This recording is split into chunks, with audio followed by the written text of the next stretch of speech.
Summon Sign is brought to you by you. If you want to learn how to support our show, go to patreon.com/laststandmedia.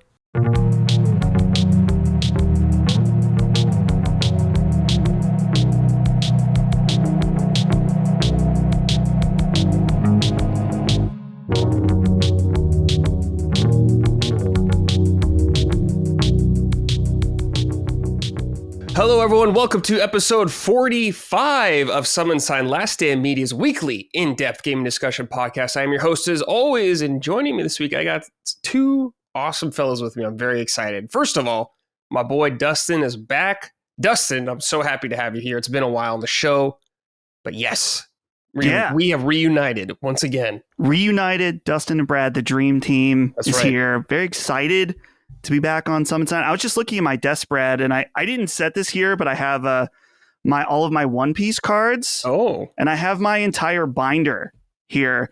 And I like to look at this, but then I also just think about the money that just I don't even play the game, and it's just out the window. But maybe at some point I'll start playing. But excited to be back on Summon Sign, and especially excited for our guest. Yes, we have the wonderful and legendary Happy Console Gamer himself, Johnny, joining us. Johnny, how are you, my friend? It is great to be here. I'm finally glad that I can finally do this, because I know you reached out to me months ago and I'm like, I'm just trying to set up my setup. I had a whole bunch of things going, but really excited to be here with you guys today. Yeah, me and Dustin are stoked. We've been watching you for a long time, so it's really cool to see you on here. So yeah, thanks for being here. I have to apologize for that, for the many years I've put you through to have to watch me. No, man, you're great. I love it. It's so good. Before we get into the show, though, please check us out on patreon.com/laststandmedia if you'd like to support us. You get early access to this show and all of our other shows if you head on over there. We greatly appreciate the support. Also, you get some merch on laststandmedia.store if you want to get up some. We got a new stand down sweatshirt and t-shirt, I think. Pre-order. So pre-orders. You can only pre-order it because once, we're not able to stock it. So if you want the stand down shirt, pre-order now. You'll get it in a few weeks, I think, once the pre-order time's up. But we have a t-shirt, we got a hoodie, and so a lot of people have pre-ordered so far. So thank you for that. We appreciate it. Yes, we appreciate it, everybody. Thank you. All right, we got a little write-in right here. I thought this was very nice. This is from Cameron.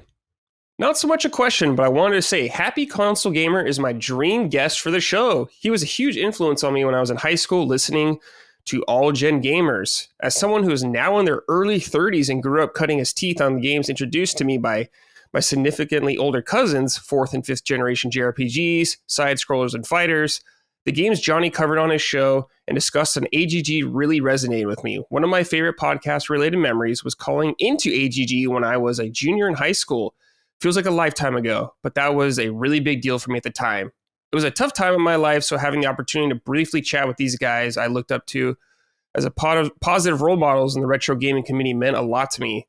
These days, my longtime girlfriend, who wasn't into games when we first met, and I really enjoy watching Johnny's weekly show together. She's gotten into JRPGs and is eagerly anticipating the Dragon Quest III remake. She seems to enjoy seeing Johnny and Kim's shared interest being chronicled in a weekly show. Thanks for all you do and have created over the years, Johnny. Wow, that's so nice to hear that. And honestly, it does warm my heart because, I've been doing for about 16 years now on YouTube, and to hear anything positive like that a couple will actually watch the show together, and they'll watch me and Kim, and that they can both relate, and maybe some people who haven't played some games like his significant other is kind of getting interested in them. That's what it's all about. And if I can introduce anybody to any older game that they will enjoy, what a pleasure. I mean, what an absolute immense pleasure. Yeah, man. I think the first time I ever heard about Ease was from you, I want to say. Probably. I didn't hear about it for a long time. I was like, what is Ease? Well, I got to say, when I first came onto YouTube, I did have an ulterior motive in the fact that there was nobody talking about Ease. There was nobody talking about Phantasy Star or Dragon Quest or anything like that. And I'm like, I want to build up a show so I can push that agenda. And that was my agenda, was to push Ease and Dragon Quest and all of that. I said, I want the show to become big so I can make that stuff more well-known and to make it, not forgotten. Because at that time in 2008, when I started, some video games were becoming forgotten. Like Ease was just dead. Mm-hmm. It was dead in this country. We had 6 on the PS2, but I don't think that did too well for them. So I was trying to keep it alive as much as I could, keep a candle alive for the old games. Yeah. Now you've been doing it so long, I guess when you look back on it, did you ever think you'd still be doing it after all these years? It's such a great question. It's weird. Like even now, I'm like, how long am I going to do it for now? Into my 60s? I'm 50 now. I'm like, it's like anything. Should be a pleasure. Mm-hmm. And I never got onto YouTube to make money or for to get fame or anything like that. I never thought I'd actually get anything like that. I did it for the pleasure. And anybody who does it for money or for that, they'll burn out real quick. You have to do it for the passion of it, and you have to love video games. You really have to do. That's why I've lasted 16 years. And I think I definitely will continue, but I can't believe it's been 16 years. It's like, I always talk about the passage of time on the show, and I'm like, man, like for all of you listening and for you guys as well, and I'm preaching to the choir with it all, but time goes by so fast. Hold on to it. Mm-hmm. Really, I think that's something I always like to say on the show for sure. Yeah. I would say, I mean, one thing that I think is crazy about your channel is just that you were doing retro video game content and modern stuff too, but way before I would say this retro boom that we're kind of in right now. And we need channels like yours around still, just because I feel like, I don't know, I don't want to spin this in a negative way, but like, I love that your channel is purely the love of the games, whether it's old or new.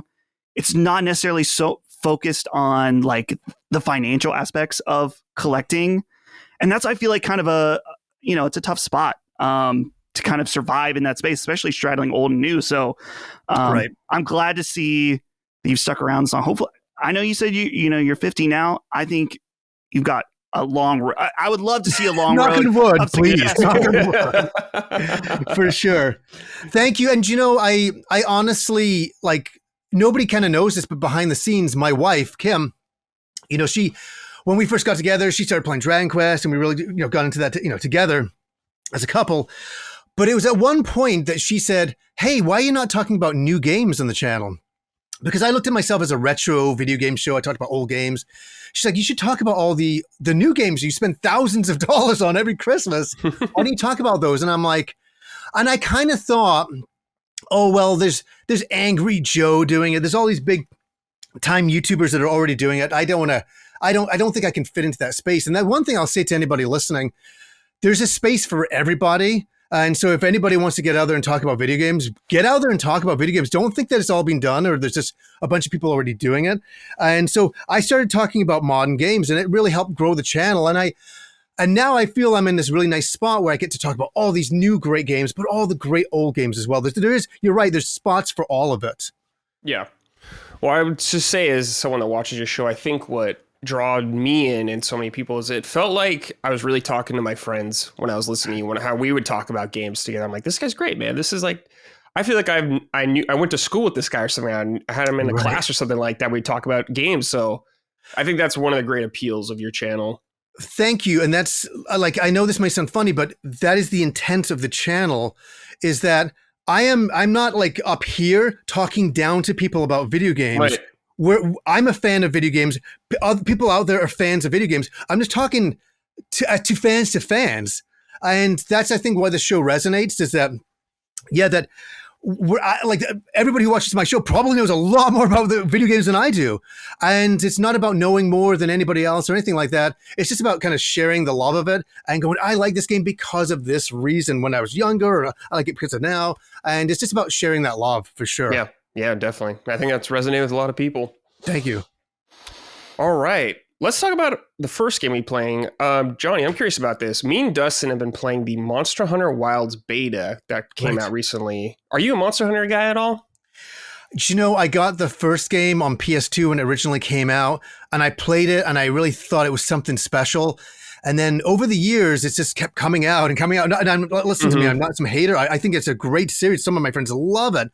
Play in big groups, together with it. But it's one of those ones that kind of got shuffled to the side. And there's only so many games I can tackle. Yeah. And I also think I'm not an expert in like to be able to do a review on it, because I think there's a lot of history there, and I haven't tackled that history. And I'd rather watch other people talk about it because I could learn something off them. So what do you guys think about the game? So far, I think it's really good. me and Dustin are more kind of novices in the grand scheme of Monster Hunter. Like, what really got me into Monster Hunter was World. I played some of the earlier ones, and I just never really clicked with me. And I was bummed out because I love Capcom. I was just like, it's not clicking. But once World came out, then I was like, okay, now it's all making sense. Dustin, I think you hopped into World too also, right? Yeah, I had hopped into World, and I probably played, I don't know, 3 or 4, maybe 5 hours of it. And it was one of those things that my friend was really pestering me, like, oh, you got to play this, you got to play this. And then, no offense to him, but once I was finally in, he was kind of moved on and much higher level. And I was like, I don't know what I'm doing in this game.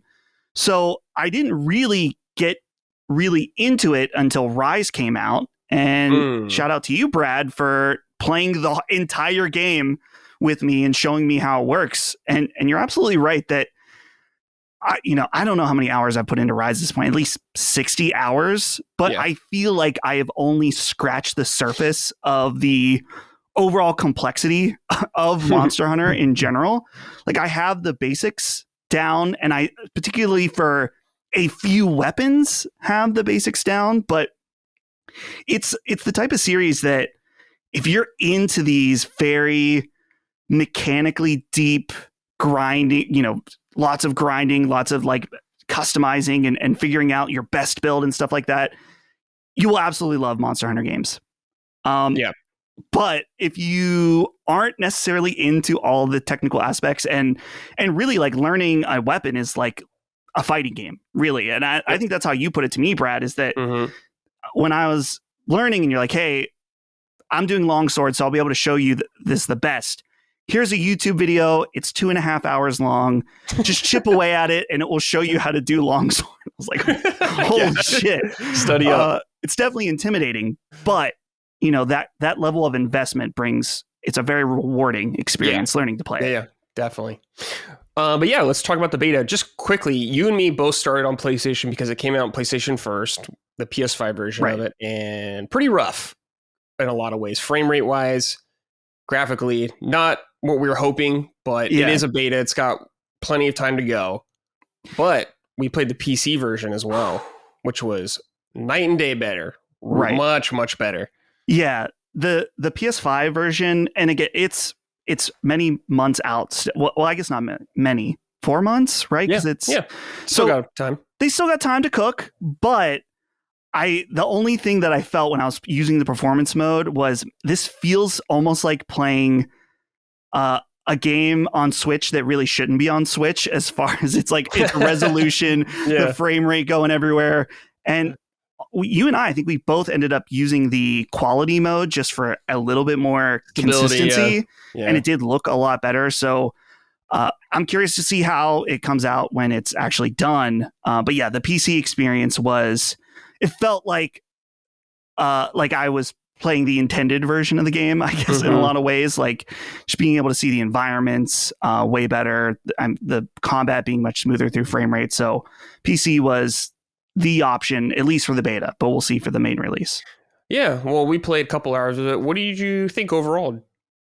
So I have a bit of a limited experience, I guess, coming from primarily playing Rise, which mainly a Switch game developed for Switch, then of course ported to other consoles. But I'm curious about how people who have a lot of time with Worlds, because my main impression was like, wow, the level of expansion across the board. The one thing that I think really stuck out was just the level of the dynamic weather. Some of the situations you and I were in, Brad, there's like a giant lightning storm going on. They're like, oh, be careful. And I think there was a situation where we were fighting a monster in water and lightning struck and just totally wiped us out. Yes, it was great. That was really cool to see. And just seeing too, like the way like an environment looks completely different from when it's raining, from when it's, bright and sunny out was neat. But also there's like a million tiny quality of life things that makes such a huge difference. Particularly, I think the biggest thing, and I would assume this is the case for all Monster Hunter fans, is that normally, at least in Rise and in World, you are locked to one weapon and you have no options as far as other weapons to like you have other options, but when you're on a hunt, you can't switch. Whereas this one, you can bring a backup weapon to switch to. So it totally changes the dynamic where you really don't want to just be really good at one weapon, but really good at two, so you can change them up based on the situation. So that was totally game changing. And then in addition, like I said, some of these small things, like if you hold L1, it brings up a wheel and there's all these like auto things, like auto sharpen your knife, auto pick the best healing option. So all of these things where it takes a game that's already so mechanically intense and at least gives you some shortcuts that you're not fiddling around so much in menus. Yeah, they streamlined a lot of stuff. What's funny about it is, Johnny, I'm sure you remember from, or you might remember from some of the old Monster Hunter games, like the loading screens, like some of the areas you go to. Right. This time it's like, no, they're gone. Like even you go from a camp and you just go right out there. It's all very seamless now, which is really cool. Oh, go ahead. No, I was just going to say, I think they've come such a long way, and they kept improving and improving and improving that. Yeah, for somebody, even like myself, who's a kind of seasoned video game player, I feel very intimidated by jumping in. I'm like, wait a second, which weapon should I get? Am I doing the right build? Should I go over here? Should I level up here? What monster should I, like, it was a lot. And so I kind of just was like, I'm just staying away from this series, even though I think it's really, really cool. I love the designs, the monsters and all of that stuff is great. And, I think for me too, it reminded me of Phantasy Star Online. You get together with your friends, you go, but now you can go and hunt huge monsters and work together as a team. And I think that aspect was fantastic, but they've come a long way, but it's kind of like left me on the sidelines a little bit, but I definitely think it's an impressive series. Yeah, I think there is a learning curve for sure in these games. You got to break through. And I think that's something they've seemed to have been trying to address in every installment. They try to ease you in, I guess, a little more each installment, but there is a lot of depth there if you actually get down in there, which is cool for longtime fans, but it can be intimidating. A couple of changes, Dustin, that I thought were like huge changes was the fact that you could just, when you push, I think it's L1 or whatever, to like, you can actually kind of aim where you're swinging now.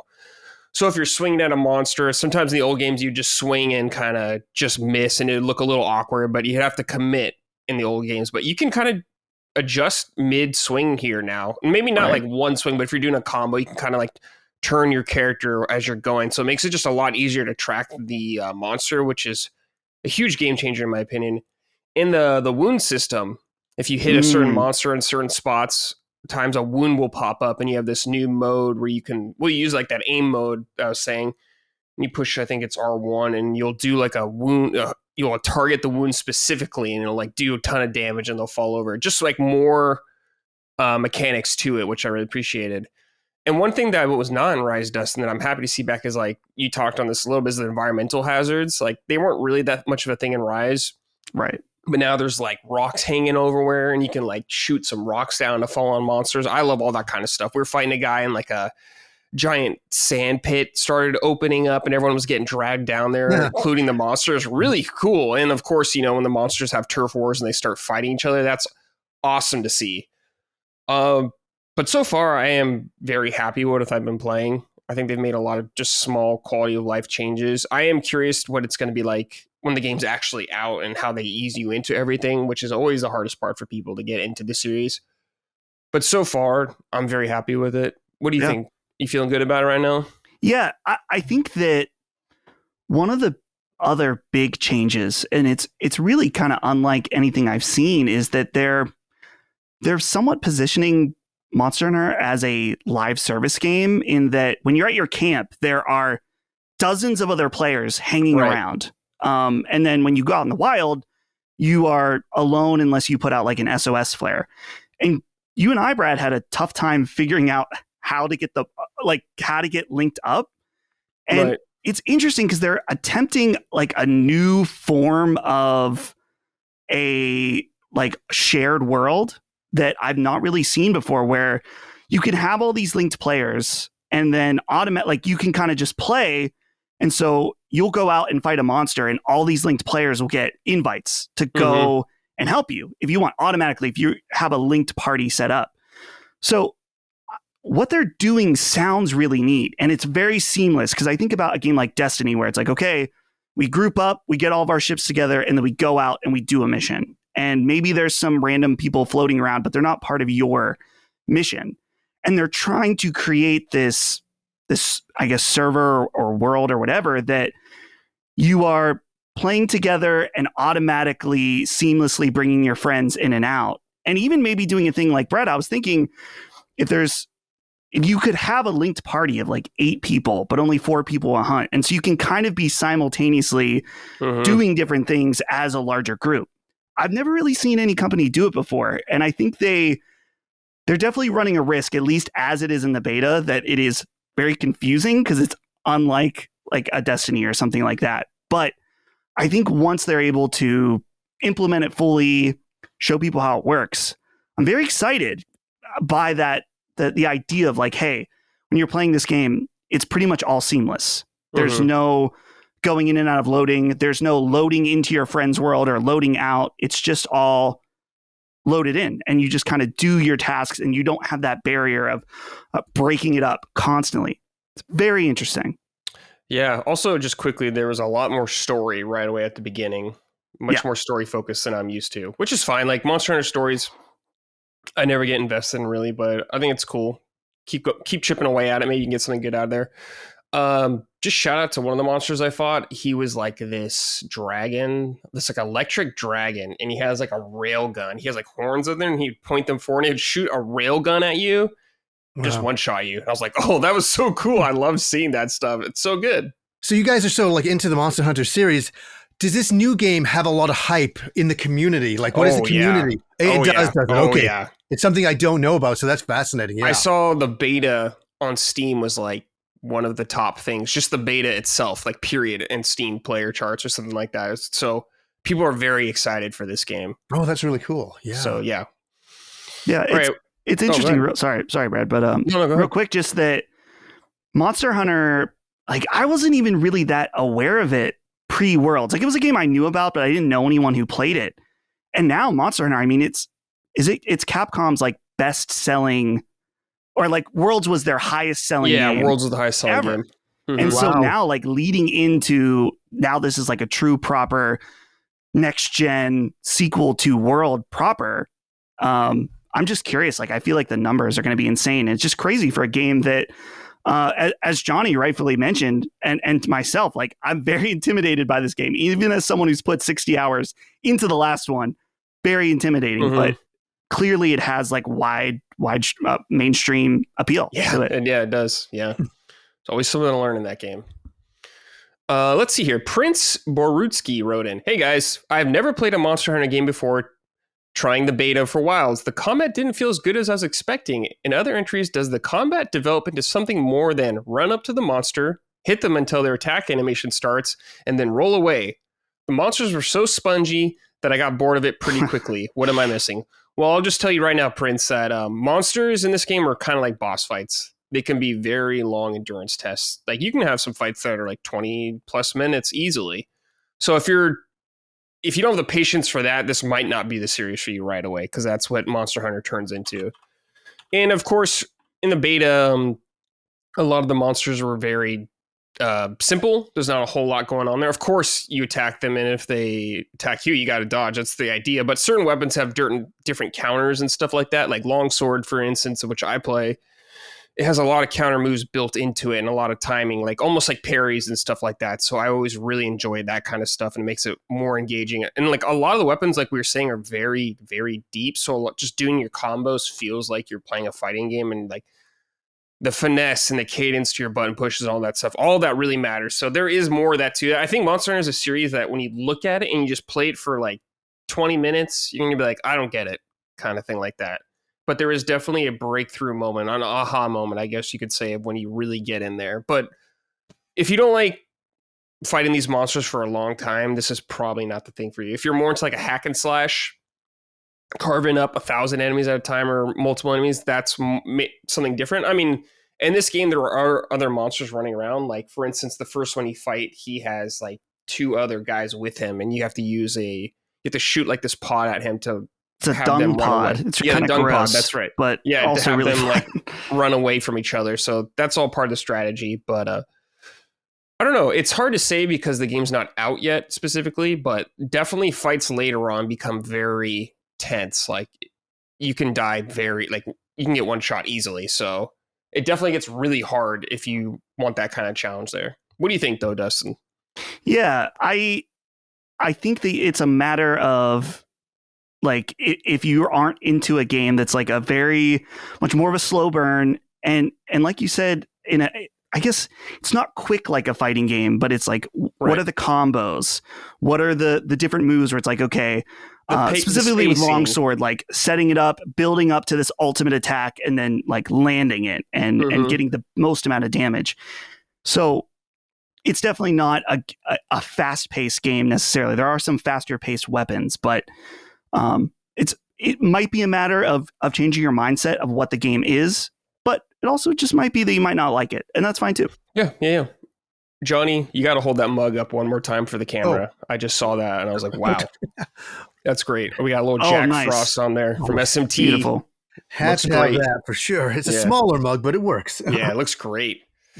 But yeah, Monster Hunter, me and Dustin will be definitely checking it out when it comes back. Oh, also one cool thing about this game, cross-play. You can play with everybody on every platform. So if your friend's playing on Xbox or PlayStation, super nice. Love that kind of stuff in multiplayer games nowadays. So it's every game in the year 2024 should have that. Yeah. Like, they should just all automatically have that. Yeah. It's so funny to me even thinking like when that happened, how crazy it was. It was like, this is something we would have never imagined happening. And so still, even now, it's been that happened in the PS4 generation. It's been years at this point, and I'm still like, holy shit.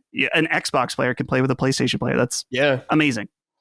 Johnny, we'll go down memory lane real quick because you and me were both here. Final Fantasy 11 when it came out on PS2. We both played it. And I'm sure just the first of all, just playing online with other people, Final Fantasy game was wild. But I was like, whoa, this person's on PC and I'm playing on PS2. This is crazy. Yeah, and all those amazing bot players stealing all the loot all the time. That was really a lot of fun. But that's an amazing time in history because I had played Phantasy Star Online, and I was like, oh my god, I can't believe I'm playing with friends online.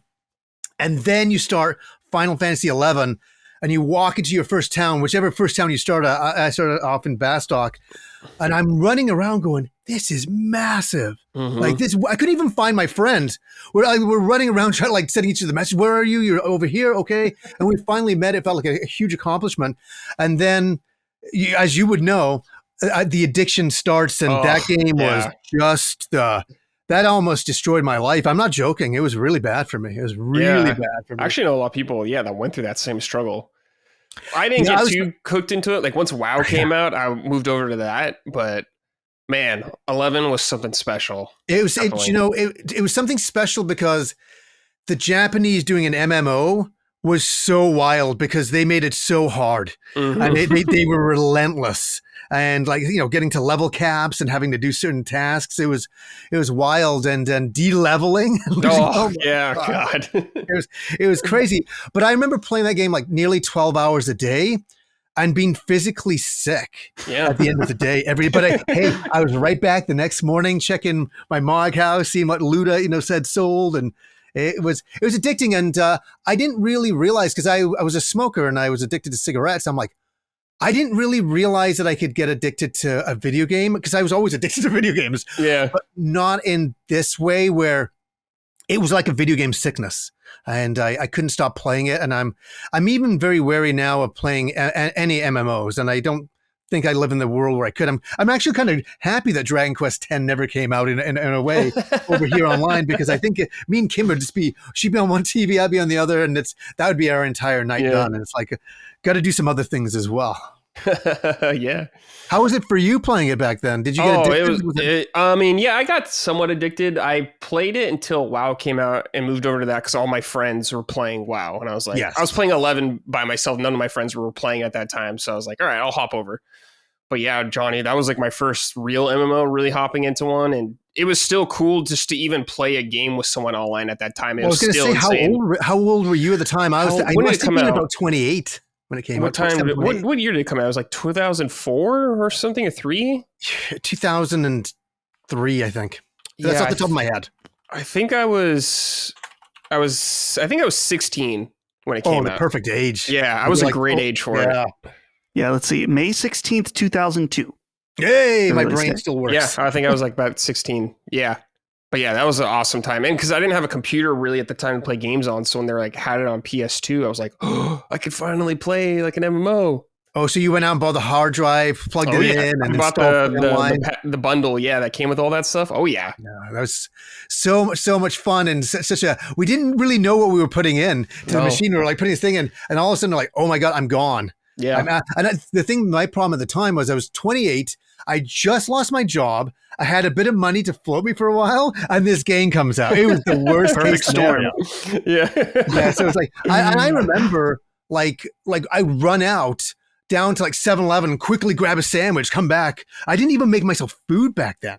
Mm-hmm. It was really bad. I can't understate it enough how addicted I was, but what a really great time. And yeah, it's funny that 14 came out and I never got into it. Mm-hmm.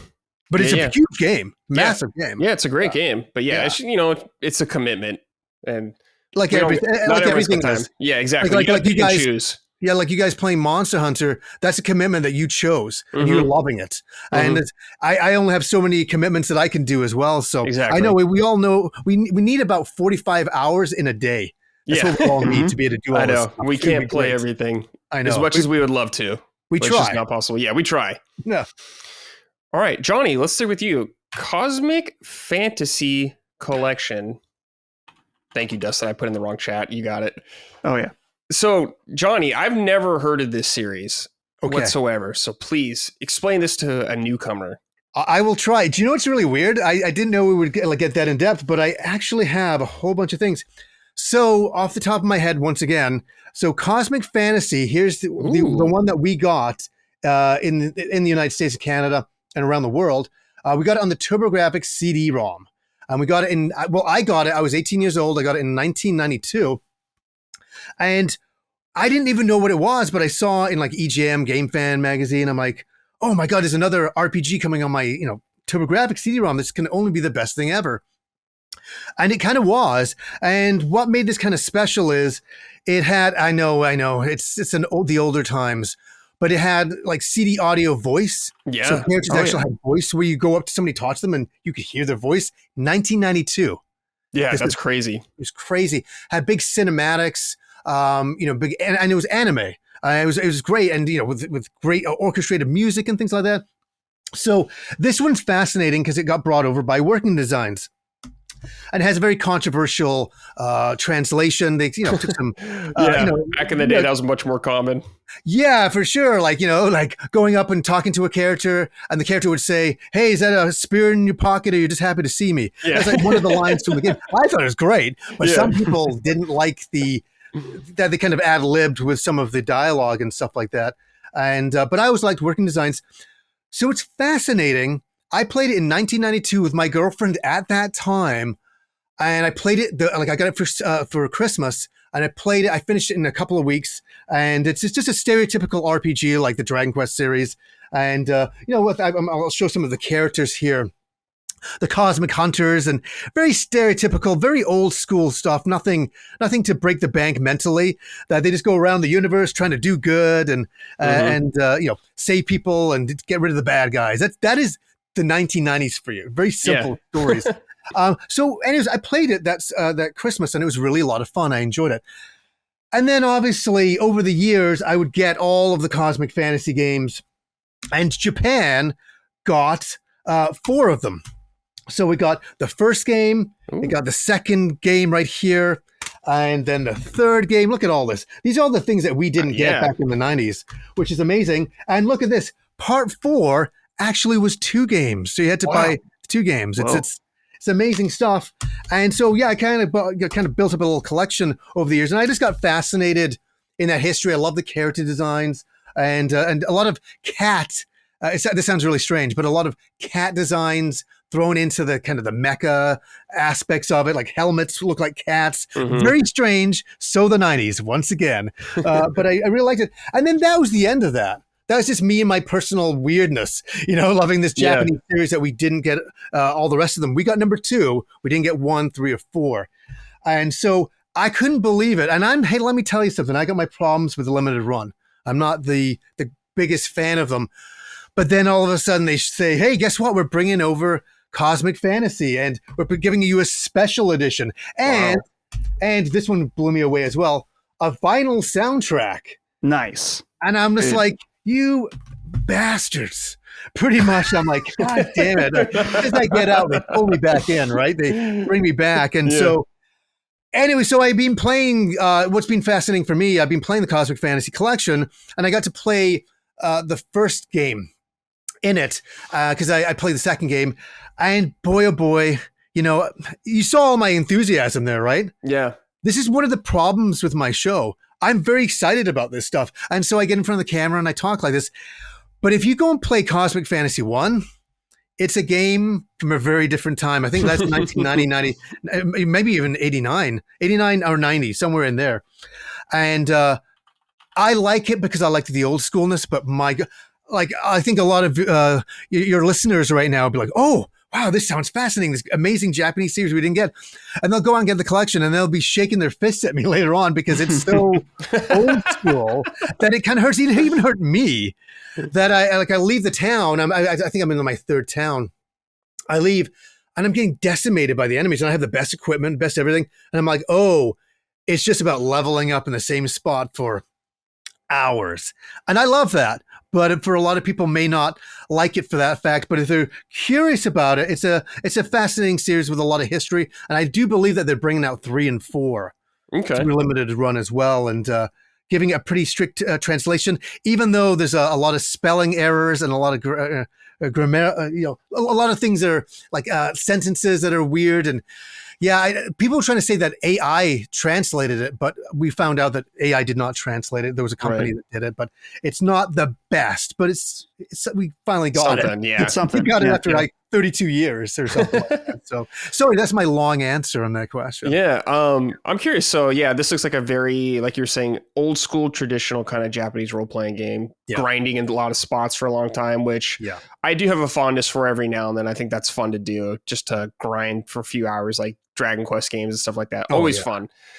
Is there anything, I guess, gameplay wise or thematic wise going on here that I think really makes the series stand out? It really, for me, it was the character designs, and I don't know, maybe it's just the 90s. It's just kind of like a feeling of innocence with this game. You're playing as the Cosmic Hunters, and you're going down to this planet, you crash land, and you find out about this evil, and you're like, well, hey, I'm a good guy. I'll try to defeat that evil. I think there's a simplicity to it, harkening back to that time. And I think for true fans of Dragon Warrior and Final Fantasy, this is an RPG that we didn't get that was strictly Japan, pretty much. And I think it's for those people who are curious about that time period of what RPGs we didn't get, and some of the character designs at work and stuff like that is really fascinating. Some of the music, well, for me, is very nostalgic. But it's really another RPG that we didn't get. Is it breaking the mold? Absolutely not. Was it in the way of cinematics in the game? Some of the animation and things are pretty cool for that time. And I guess what it is as well, it takes in the kind of sci-fi aspects. And the sci-fi aspects and medieval aspects as well, because you use swords, use guns, use lasers and laser swords and stuff. So it kind of grabs a lot of those kind of elements and kind of a little bit of Phantasy Star, a little bit of Final Fantasy in there, and kind of Dragon Quest, and combines it. And I think maybe that's what it is at its core. Cool. Yeah. I think there's something super appealing and charming about games in that era. Like you're saying, just the simplicity of it, good versus evil, stuff like that. Maybe not the craziest deep story, but I think that's totally fine. So and this is interesting. There was a bit of humor. There was a lot of humor. There's some cat characters in it, and kind of interacting with the Cosmic Hunters. And there's a bit of back and forth. And because of the voice, it brought it to life a little bit more. And so you got to know the characters a little bit more, made them a little bit more fun. But they're not, they're they're not characters in 2024, Right. where like really fleshed out and stuff like that. But still a lot of fun. Definitely. Awesome, cool. Yeah, check these out. I'm curious about these. Hopefully one day I'll get to them. I gotta get to the Phantasy Star games. I've only played Phantasy Star Online games, so I haven't played the actual proper ones. So I'd like to get to those one day. That'd probably be first over this. Great old school sci-fi fantasy games. And it's sad that it's the year 2024. Sega's shadow of their former self, and we'll never get a Phantasy Star 5. I know. Or anything like that. That's done and over. They didn't actually. I was listening to a podcast last night with Victor Ireland of Working Designs fame, and he said that Sega didn't even want to bring out Phantasy Star 4. Oh, really? There was a whole thing about it I found fascinating last night, is that Sega had told Japan, no, it won't sell. And which is really weird that they would do that. So Sega America is saying to Sega Japan, no, we're not going to translate it. It's not going to do well. And then Victor Ireland said, hey, I'll translate it and bring it over. And then they're like, well, maybe we should do it. They brought it out. They set the price so high at $100, thinking that it wouldn't sell. So they could go to Japan and say, hey, don't worry, it didn't sell that well. It sold gangbusters. Yeah. And they're like, oh, and he was saying at the time, like the early 90s there, that just Sega America was pretty crappy behind the scenes. They did not want RPGs in this country. They didn't want any of that. I know. And kind of run stuff. So yeah, a little bit of, I thought it was fascinating. As much as I think I know Phantasy Star, I'm always learning new things about what was going on back in the day. Yeah. It's kind of fascinating. Yeah. I'm always intrigued by working design games because they're really, pretty much all of them are really before my time, especially my time being into RPGs. And even just in the last 2 years, I picked up Lunar 1 and 2 on PS1. And I was like, okay, between big releases, I'm going to get to one of these. And of course, it's been a year and a half, 2 years. I haven't gotten to them. And then they just announced the collection on PlayStation that's coming out, of course. So I just love seeing that, like, these games, which in particular for me as a retro game guy, going to stores and like, oh, the working design game, or like the Sega CD cover, the foil cover, like these are like cool old school JRPGs that I know very little about. And so to see them get re-released now and find new audiences is awesome. Well, he was also saying that he reached out to, I think, is it Gun Ho who's bringing out the new one? I think it is something like that. And he reached out to them and said, hey, I have all the original voice and all the original text for the original Sega CD games. If you want any of those to include as a special feature or something like that, we'll sell them to you real cheap, just because we want to give it to the fans. So, and he's heard nothing back. So that's something that's really unfortunate. It would be so great. And he goes, I'd love to give them all the extras and all that stuff. We have so much stuff from back in the day from the Sega CD versions that we'd love to see in these new collective versions. And I'm here. And so anybody who's listening, who is close to any of this, he's got all the assets for all the original stuff. So please, gun ho, take it and do it. They're probably just giving him silence because they want to do their own translation. Yeah.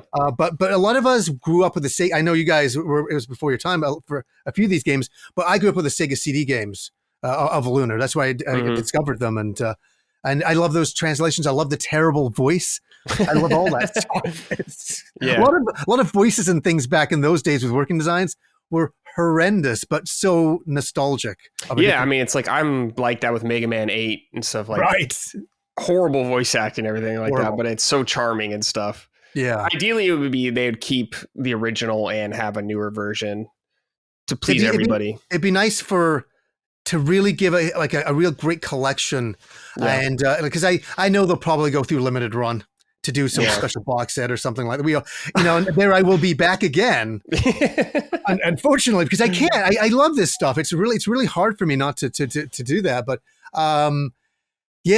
so hopefully they kind of listen up and want to create the best collection possible for the Lunar series. That would be great. Yeah.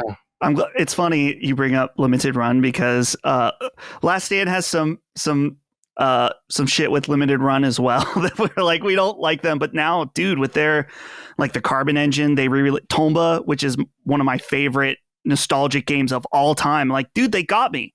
Like, there's no way I'm not going to buy this. And so I have the special edition pre-ordered. Who knows when I'll get it? I know. They got me. They just got me. Well, you know, even for me, for this cosmic fantasy stuff, I must have waited like maybe a year. Maybe I think it was something like that.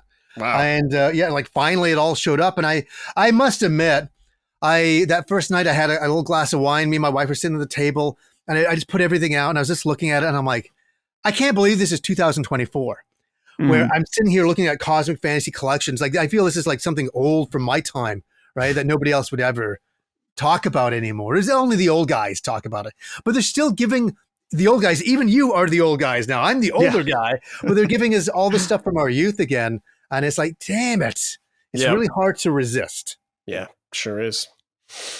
All right, Dustin. Call of Duty Black Ops 6. We've been playing multiplayer a lot of nights, actually. All the whole crew's been hopping on. We've just been playing a little bit. You know Call of Duty much more than me. How are you feeling about this right now? Yeah, so we'll talk. Yeah, I'm happy to talk a little COD. A little tease for next week. Next week is very Call of Duty focused. Yeah. So be excited for that if you're interested. But yeah, I've been playing. I'm excited to be back playing Call of Duty just because, and I've said this many times on the show, is that I'm not the guy that's going to say, oh, all Call of Duty games are the same. I don't, why you pay that for that slop every year. I'm not that guy, but I'm also the type that I get one and I get my fill, and then I usually take a year or two off. Right. And then when I come back, it's like very different new experience. And so I took last year off from Modern Warfare 3, and now I'm in for Black Ops 6, which Call of Duty Black Ops 2, I want to say on 360 was like one of the ones I was really into back then. And so I was excited to see this, and especially it's exciting from the standpoint that this Call of Duty game, because Modern Warfare 3 was kind of an off year of development, it's obvious that this one had more time to cook from Treyarch. They had more time. It feels like a bigger evolution. And so, yeah, we've been playing multiplayer pretty much every night and having a great time with it. I'm no pro Call of Duty player. I'm usually the guy that gets like a 1 KD. So it's like I'm not really contributing always, but I'm not necessarily bringing the team down. But we're having a good time while we're doing it. And every once in a while, you'll have a great match where you're like, oh man, I'm pretty good at this shit. And then on the next match, you're like absolutely decimated. So that will happen. But it's been cool just in this one. Probably the biggest change is just the movement. Yeah. Which is not going to be for everybody. It's like, it's somewhere between the futuristic Call of Duties with jetpacks and wall running and the very stationary ones where you have a lot of people sliding. They have like this Max Payne dive mechanic, which is pretty cool. I always try to do it. I'm like, oh, this is my cinematic moment where I'm gonna like dive around, pop these guys, and then it's just like, like midair, someone headshots me. I'm like, well, I'm not doing that anymore. And then eventually I'm like, oh, I'm going to try again, but usually doesn't work out. But yeah, this one's been really great. I've been playing on PC, and the big thing coming from playing Modern Warfare 2 is just that game. The game itself, when you're playing, was good in terms of like the stability of the game, but like getting in and out of games, the menus, designing your setup and stuff, just so many times where it's buggy or things didn't work or whatever. So this one has been very stable, which is sad. I don't feel like we should have to praise any company for releasing a stable product, but this is the state of the industry now. So I'm thankful that it's been working very well. But yeah, I'm having a really fun time. It's the type of game that I have to be playing other games while I'm invested. Yeah. I have this thing with Call of Duty where, of course, anyone can argue. It's like, well, all video games are a waste of time. And it's like, yeah, not really, but also I get it.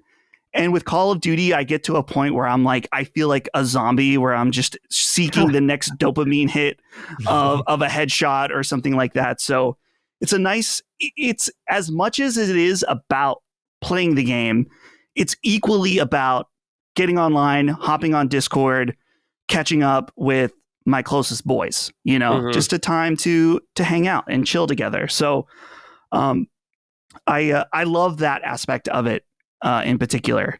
The new zombie mode I've played one time and it was very good, but I'm not really a zombies guy. So we'll leave that one for next week. And the campaign, I haven't touched it all yet either, just because all of my single player time is dedicated to Metaphor, which we'll get into later. But so yeah, just really multiplayer, and been having a fun time leveling up. I think I'm level 40, and I think it's 55 to prestige, which I don't even know if I really am going to do. I'm just not that dedicated. I'm going to get my 2 months of playing multiplayer out of it, and then probably around the time Monster Hunter comes out next year, so 2 or 3 months, that will replace my multiplayer social game. Yeah, I've been having a good time playing it. It's a game I won't play on my own, really. Like those days are done for me with Call of Duty. I like Call of Duty 2, the original, was like the one I played by myself a lot and had a good time. But it's good, man. Like I can see why people still play this game. It's extremely high quality in many ways, and it's frankly, well, I guess it's commendable because these games come out every year, and it's like, wow, these games are actually still really good. There's a lot of content in these games. You got the campaign, the zombie, the multiplayer. There's a lot to do there if you want. But I'm just not really into that so much going on anymore. But it has been really fun to just play with your friends. Like I get it. Like all those people playing back in the day, like the whole Black Ops thing and stuff after that. I missed all that kind of stuff. I didn't play any Call of Duties. So it's just been playing with you guys. It's been really fun and almost nostalgic for me in a lot of ways. And I do like the movement a lot. I think it's really fun. You're sliding around. It's very like crazy and schizophrenic almost, but it's been fun. And I think the menus in the game, and I think this is just an online problem, and it's just like the menus are bad in a lot of games nowadays. I'm just like, what's happening, man? Why can't we just have simple menus and stuff like that? But it's been a good time. I did zombies one time, and it was fun. Classic zombies, just unlocking stuff, shooting zombies in the heads to your friends. Always a good time. But Johnny, I'm curious, man. What about you with Call of Duty? You play any of them? Modern Warfare back in the day, and that's leading me into a question because I think after that, never played again. And how is the campaigns now? Like for me, is it like worth buying the game just to play the campaign? Because for me to go online, I will just get annihilated in 2 seconds. And there's nothing wrong with that. Like, and I see the addiction. I used to love playing multiplayer games with my friends. Like we used to do Gears of War every night for like 4 or 5 hours. I used to love it. But there was always those players that were just this step above, and I know I just get annihilated there. So I'd want to step into these games now, knowing that there's a great campaign. Like, good, I can just play. Is it long enough? Is it robust enough? Or I haven't played the campaign yet, but what I've heard about is people think it's a pretty good right now. They're usually like, I think campaigns are usually like 5-6 hours like that. So you could do it in a day or whatever, sitting depending on how much you play. Yeah. But what's really nice is just it's on Game Pass now. So if you have it, you can just easy access. Like that's the main reason I'm playing it, because I don't think I'd want to spend $70 on Call of Duty, but I'm playing on PC, so it's like $11, I think, or $12. So I was like, yeah, I'll play that just to play with my friends. And you know, I love those games. I really love those games, especially playing with your friends and all that. But I think the way I streamlined my life, it is kind of like a mindset. I have a list of games like every year that I'm like, every month I'm like, oh, I'm playing these 3 games. Oh, I'm playing these 2 games. And between me and my wife, we will negotiate. Oh, you take that game, I'll play this game. And Call of Duty just doesn't have a place on the map, which is unfortunate. Because these games are like, I used to love these games so much. And it's just one of those ones that kind of, maybe because I'm just getting a little bit older and I'm just like, oh, I'm sticking more with the RPGs and things like that. And I don't get to, I just don't want to get just annihilated every 10 seconds in that game and all that. But I love the fun of running around shooting the hell out of everything. It's amazing. Yeah. This write-in from Phil Walker might answer that. Guten Tag, distinguished members of the SS. We're the good summon sign. We're the good SS, all right? Just wanted to shout out the recent Call of Duty campaign.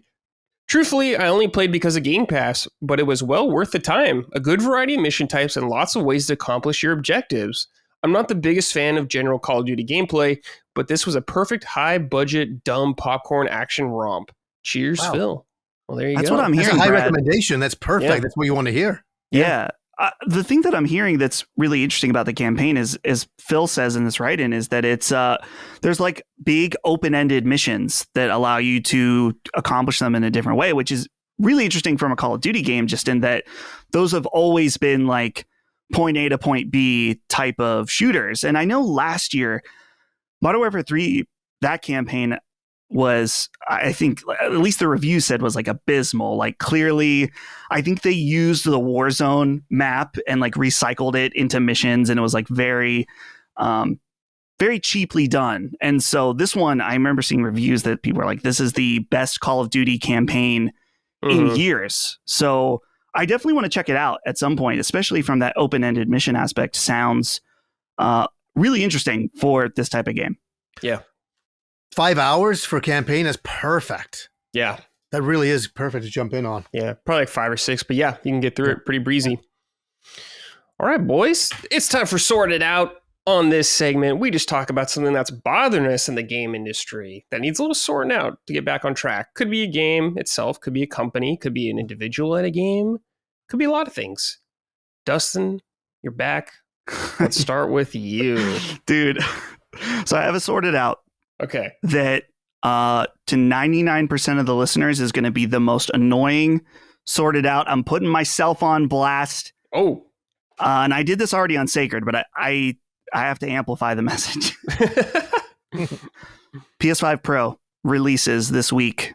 And I'm very excited to get a PS5 Pro. And when I was going to pre-order, I tried very hard to get the 30th anniversary, did not succeed. And that's fine. It's limited, whatever. A very generous listener offered me his pre-order slot, and I'm like not for free, but I'm going to pay him. Right. And he's like, I don't need this. I just did it on impulse because I had the chance to. So here's where the annoying part comes in: is that I learned afterwards, which just wouldn't have changed my decision, is that the anniversary PS5 Pro is, let's see, I think it's the. Let me bring up PlayStation Direct here. It comes out November 21st. So I'm a little annoyed, sorted out Sony, that this is coming so much later than everyone else's PS5. Yeah, that sucks. And like I said, I know that everyone right now, please write your furious comment, because I know so many people wanted the anniversary. But I was saying on Sacred, from a serious perspective, as you know, a big PlayStation podcast, I want to be able to like talk about it and do coverage, because people are thinking reviews are coming out. People are thinking about making their purchase. And so from a job perspective, I want to be able to be there and check it out and let people know what I think. But I got to wait a few more weeks. So that's my sorted out. Sony, ship it at the same time. I don't want to feel one. I don't want to feel like a second class citizen for overpaying for a gray console. Okay. It's the least you could do for me. Yeah. You know, the problem with the PS5 Pro for me was how expensive it was. And it's like, it's saying, oh, it'll enhance all these games. Well, I've already finished all of those games. Yeah. Like, and it's so cool that it's enhancing them. I really see that. But I have, you know, obviously I have a show online as well, but I made a decision. I'm like, you know what? I can't justify it for me. And I think I speak for a lot of people, listeners as well. You know, a lot of people are like, I've got to have it. I got to have that enhanced stuff. Where a lot of other people are like, you know, I can just let it go. And it's like, I've seen some of, you know, the side by sides, and I'm like, it's nice, but it's not enough for me. I think I feel I've not complained playing the PS5. I haven't been like, oh my God, this texture is not enough for at times. It's so, it kind of is, for me, would be such a nitpick for me to grab on.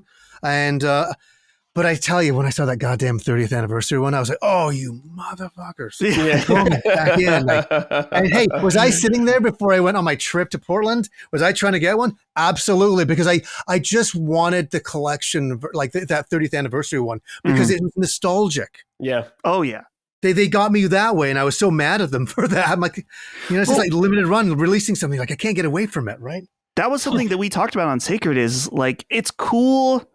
Because what is it, like 12,000 or something of them available, because it lines up with the date of the release. And I'm like, that's cool. And I get you want to release something that's more limited, but imagine how many of these they could have sold. if they just made more of them. Oh yeah.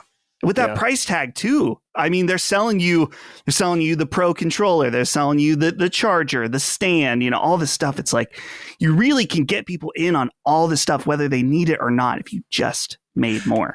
Like actually, as a counter thing to what I just said, what are you excited about with the Pro? So my main thing, thinking in the short term, I want to go back and play Alan Wake 2 again and the DLC. I did a lot of the side stuff in Rebirth, but not fully completed it. So I want to do that as well. And then just thinking about, like, at this point, Sony, I'm pretty sure to certify a game, almost all of them require a PS5 Pro mode. Yep. It's like, well, PlayStation is primarily the place where I play. So going forward, everything will be better. So thinking about stuff coming up, that's like when Ghost of Yotai comes out, I want to have it for that, and any kind of third party stuff too, of course. So that's an exciting aspect. I'm also to the point where I annoy myself that I care so much about technical aspects of games that I'm like, God bless the people that don't care about frame rates and resolutions. I wish I could be you. But I do. But this is the one time that I'm like, I remember with the PS4 going to PS4 Pro, I there was a big difference there for me. Mm-hmm. Sure. But this one's like, it's beautiful and subtle, but I definitely see it. And yeah, will I be jealous of you? Yes, I will be. But it's okay. It's okay. Yeah, it's okay. It's funny too. I don't know if you've seen, like, I thought that Sony did a terrible job marketing the console. Like, their reveal, they're like, hey, we have this new console. Here's The Last of Us Part 2, a PS4 game on it. It's like, really? But like a lot of the others, as far as like Digital Foundry, their breakdowns of like some of the Pro enhancements that they've done have done way better job in convincing me, at least, that it's going to be an upgrade worthy enough for me, at least. For sure. Yeah. Cool. Johnny, what about you? Anything needs sorting out for you? It's okay if you don't have one. No, I always have as much as I am the happy console gamer, there's 1,000 things that drive me crazy. Sure. I just say, like, I know this is such an old thing to talk about. I just hate buying a game, a brand new game, full game. I go out to the store and buy a physical copy. I bring it home. I put it in. I'm installing it. And then I've got to install another 30 gig patch, meaning that the game is not fully on the disc. And I just worry about the future. I worry about in like 10, 15 years time when I want to play that game, will it still be available? I worry about those things. And I really hate that aspect of it. And I wish things, obviously we live in a time where games are vastly more complicated. And I understand that.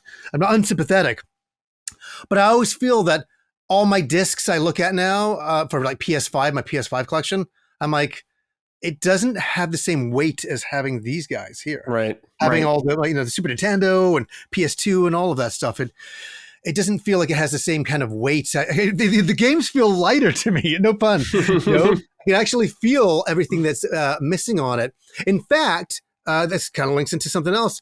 They're re-releasing the Resident Evil remakes, 2 and 3 on PS5, which I was so excited about, but none of the DLC stuff. You have to download it. What? Yeah. Not on the disc? Man, that's annoying. What? Why? Yeah. Why? I don't know. And these are the things that bother me. So there's my little 2 cents there for sure. I think that's totally fair. I know Dustin's a big physical game collector as well. So you guys are probably kindred spirits on that. Yeah, absolutely. It's interesting. I like to see there is a lot more advocacy about it. Like, there's a great Twitter account called Will It Play? And they detail new releases, whether they need a patch, what is the version of the game that's on the disc. And so I think it is something that, while it's still a very niche thing to care about in the grand scheme of everyone playing, I think there is a growing voice for that. That's like, okay, so maybe the game needs a patch for the initial version, but if you release a version that's like, this is the ultimate edition with all the DLC, it should have 0 patches. It should require no download at that point, where it's an older game that they're re-releasing, and we're still not even seeing that in some cases. Exactly. That's so. Hopefully, as the dozens of us continue to advocate for it. The dozens of us continue to advocate. I hear you. Like I was in like a Dungeons and Dragons store probably a couple months ago, and some kid, like younger kid, like he was probably 15, 16 years old. He's like, yeah, I wasn't talking to him about physical or anything like that, physical games. He's like, yeah, I don't care about owning physical stuff. It doesn't bother me. And that's a part of a different generation growing up. Mm-hmm, like, right. They go into Netflix. They don't have any of those movies. Yeah. They just watch them and dispose of them. They don't care.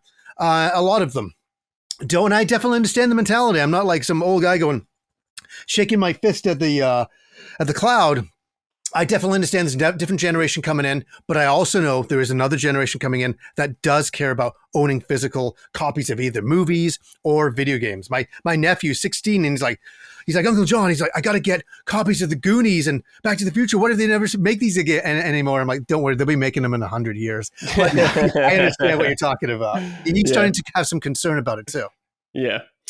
Just for me real quick, it's not like a huge thing, but I'm mixed on it. So the Nintendo Music app came out recently, last week. Nintendo finally putting their music up online somewhere, which is great. I wish it was available on everything else like Apple Music and Spotify, but it's Nintendo, so Nintendo does their thing and they have their own separate thing, and you need Nintendo online membership to use it, which is another Nintendo hilarious thing.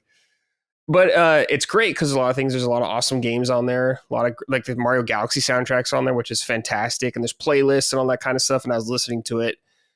And I think it has a lot of potential. The only thing that's really annoyed me about it is they just don't have any of the credits to any of the artists on it who actually composed the songs or anything like that, which is also a very Nintendo thing where they don't want you to think about any of that. It's just all Nintendo. But I'm just like, man, I wish you guys at least gave the credit of the composers on all these songs, because like Koji Kondo and all that kind of stuff on there, it's like you gotta shout those guys out for their work.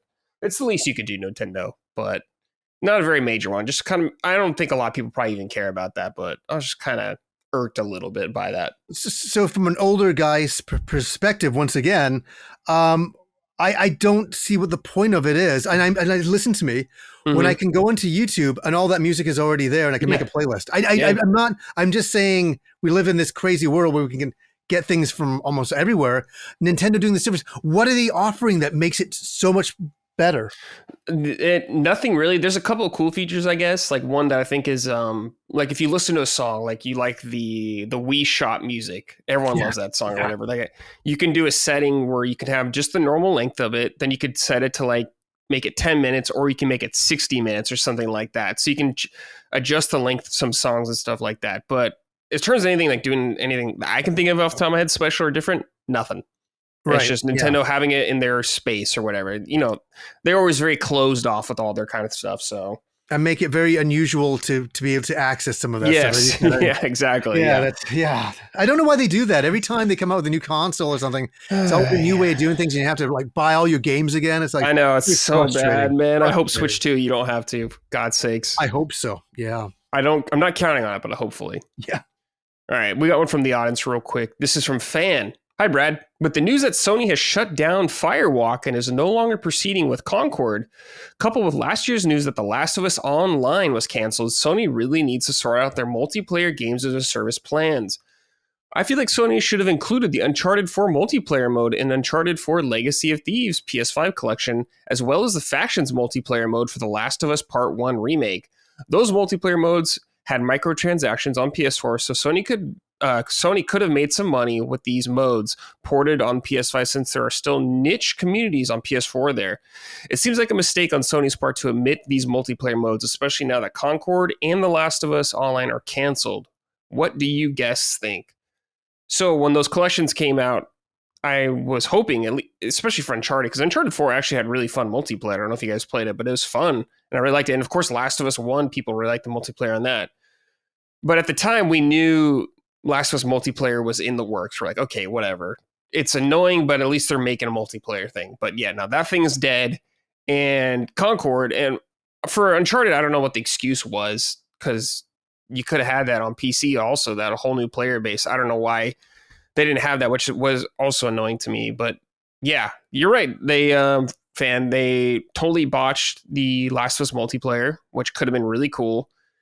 And Concord, yeah, they definitely messed up 2 huge live service games, especially competitive ones. Like, of course, Helldivers is incredibly popular, so they've done well there. But from the multiplayer side, yeah, I understand the frustration. I wish those games did include that stuff. What do you guys think? Care about multiplayer on those or no?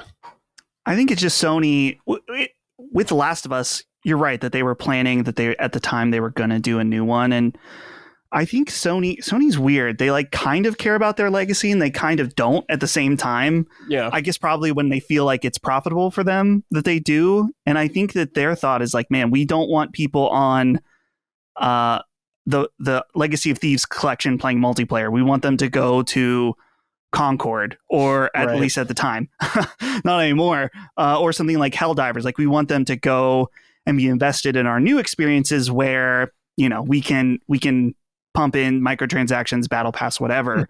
That's where we're really active, not in these older games. So yeah, it's going to be really interesting where they go forward after such a massive loss with Concord. You know, like so much money was lost there that they're probably sitting at the table going, do we really want to do these multiplayer games? Like, we just lost all this money. Like, they're looking from a business point of view, and I hope they don't lose faith and they have some other better aspects of games that they can work on in the future that would kind of really excite people.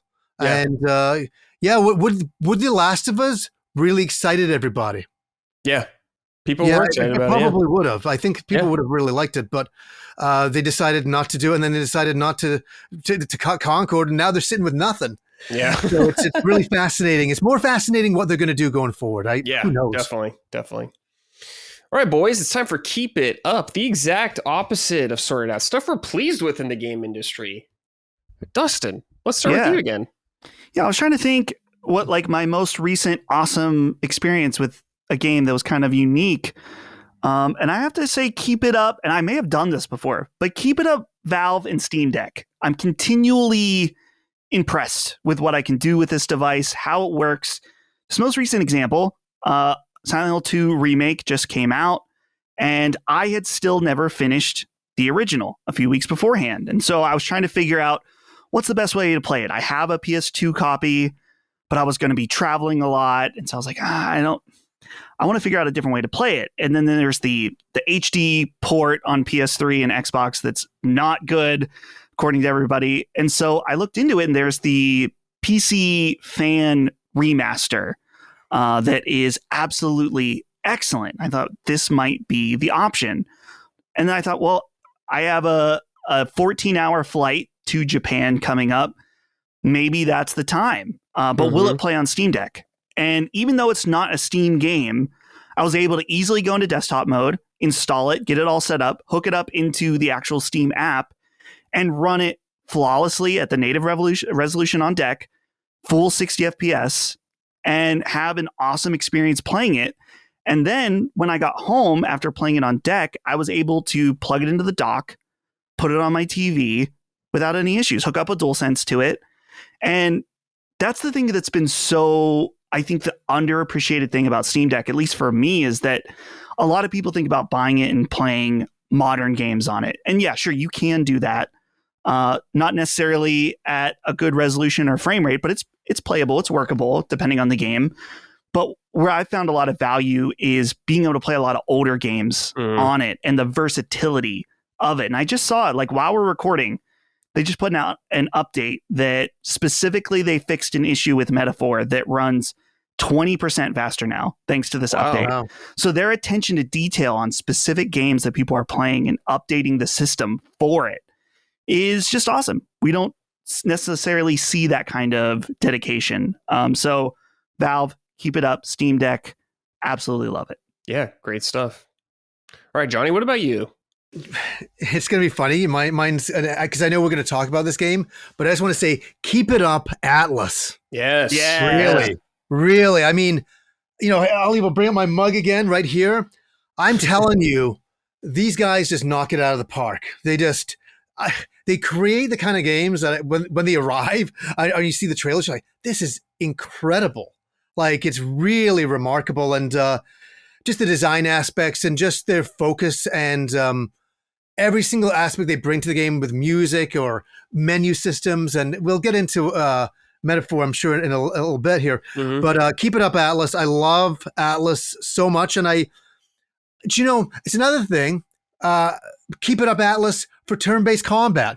Yeah. Mm-hmm. And Square, look at what people still love turn-based combat.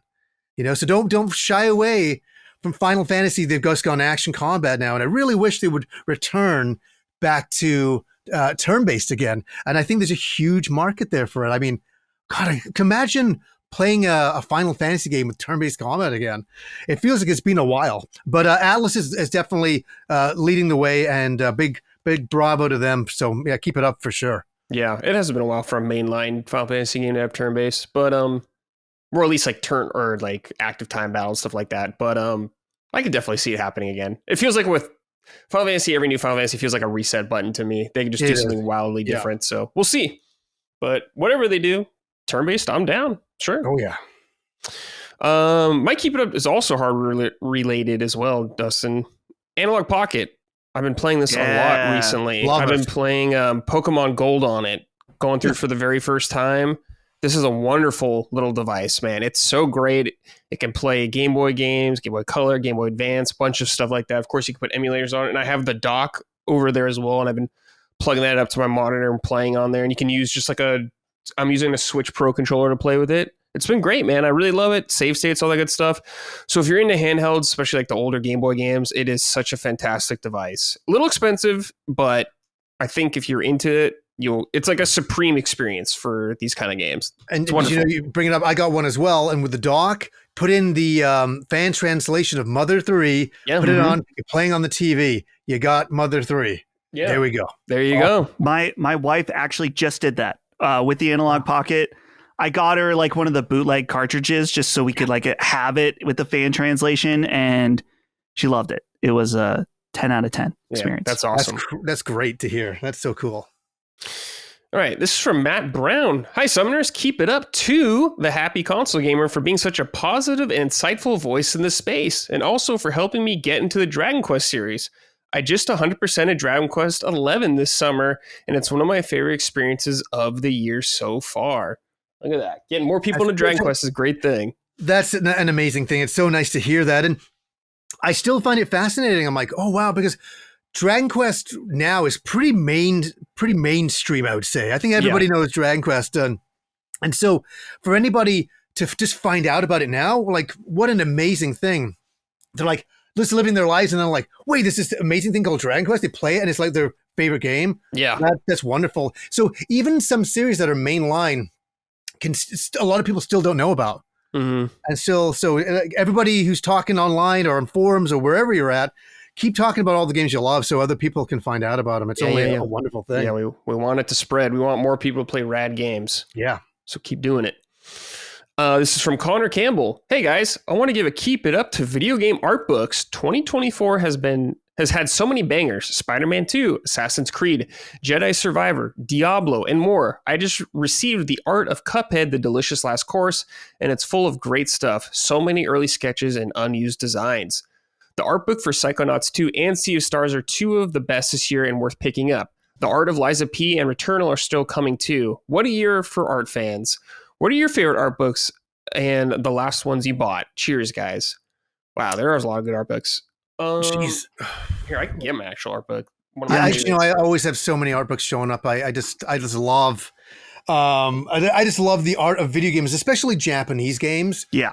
So I think off the top of my head, and I probably shown it in a new Game Stuff episode I do, but probably like Triangle Strategy was a beautiful art book. I mean, I sit and flip through that book, and it humbles me as being somebody who aspires to be an artist. I look at this work, and I'm like, I am not an artist, like, because the art is so good, and I think some of these books are so inspiring to people, and can make you want to draw if you've never drawn. You're like, you know what? Let me try.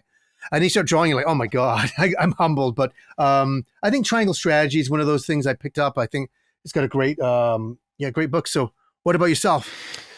Yeah, I'm trying to think the last one I picked up. I know in my future, and we'll talk about this game shortly, but I will be picking up the Metaphor art book. Absolutely. Oh, yeah. I have the art books for Persona 4 and 5, and I wonder if they're going to do one for 3 Reload that's maybe already announced. That I'd probably pick that up too. But yeah, always the Persona games, the From Software, the ones that they do.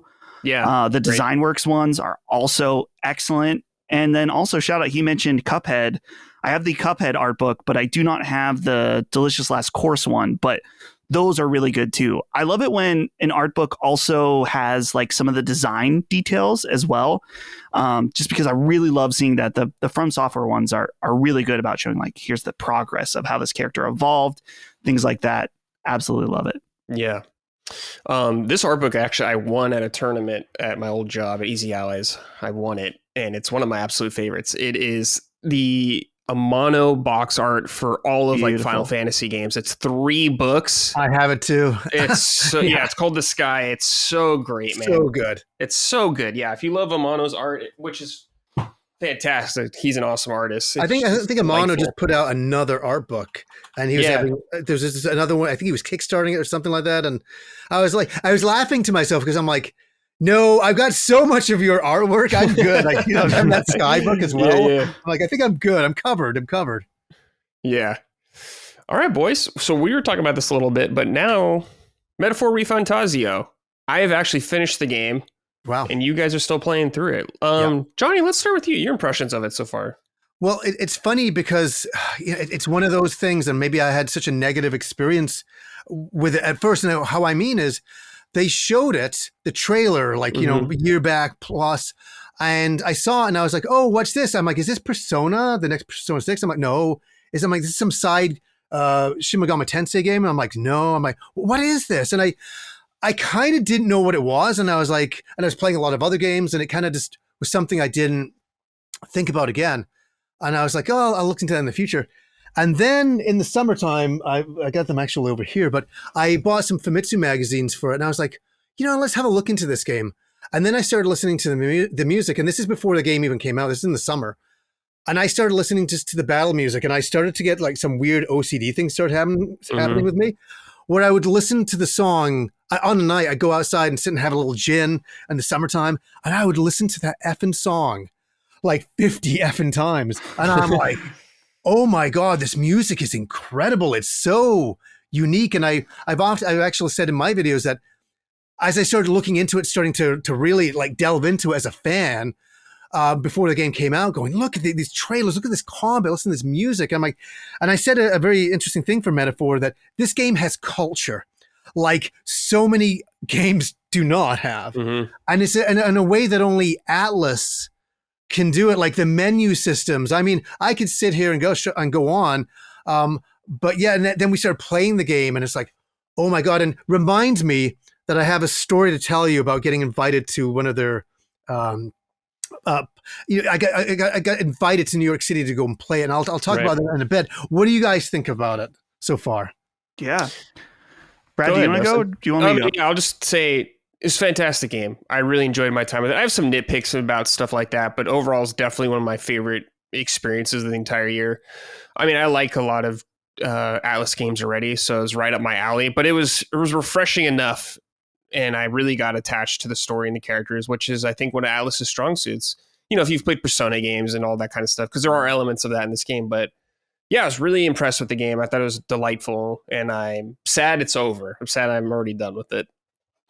Yeah, so I'm still pretty early on. I'm in that period between where you're finished with the first dungeon and you're kind of like just doing some of the random stuff on the side. Yep. Just because I was in Japan actually when it came out, so I was a week away from finally diving in. And so the thing that has been interesting for me is that, and our audience knows that, is that I am a through and through Persona fanboy, that like almost to the point where when they announced this game, I was excited, but there was the fanboy part of me was like, I kind of want Persona 6, actually. So we all kind of felt that way. So it wasn't just me. I just thought I was being a weirdo going,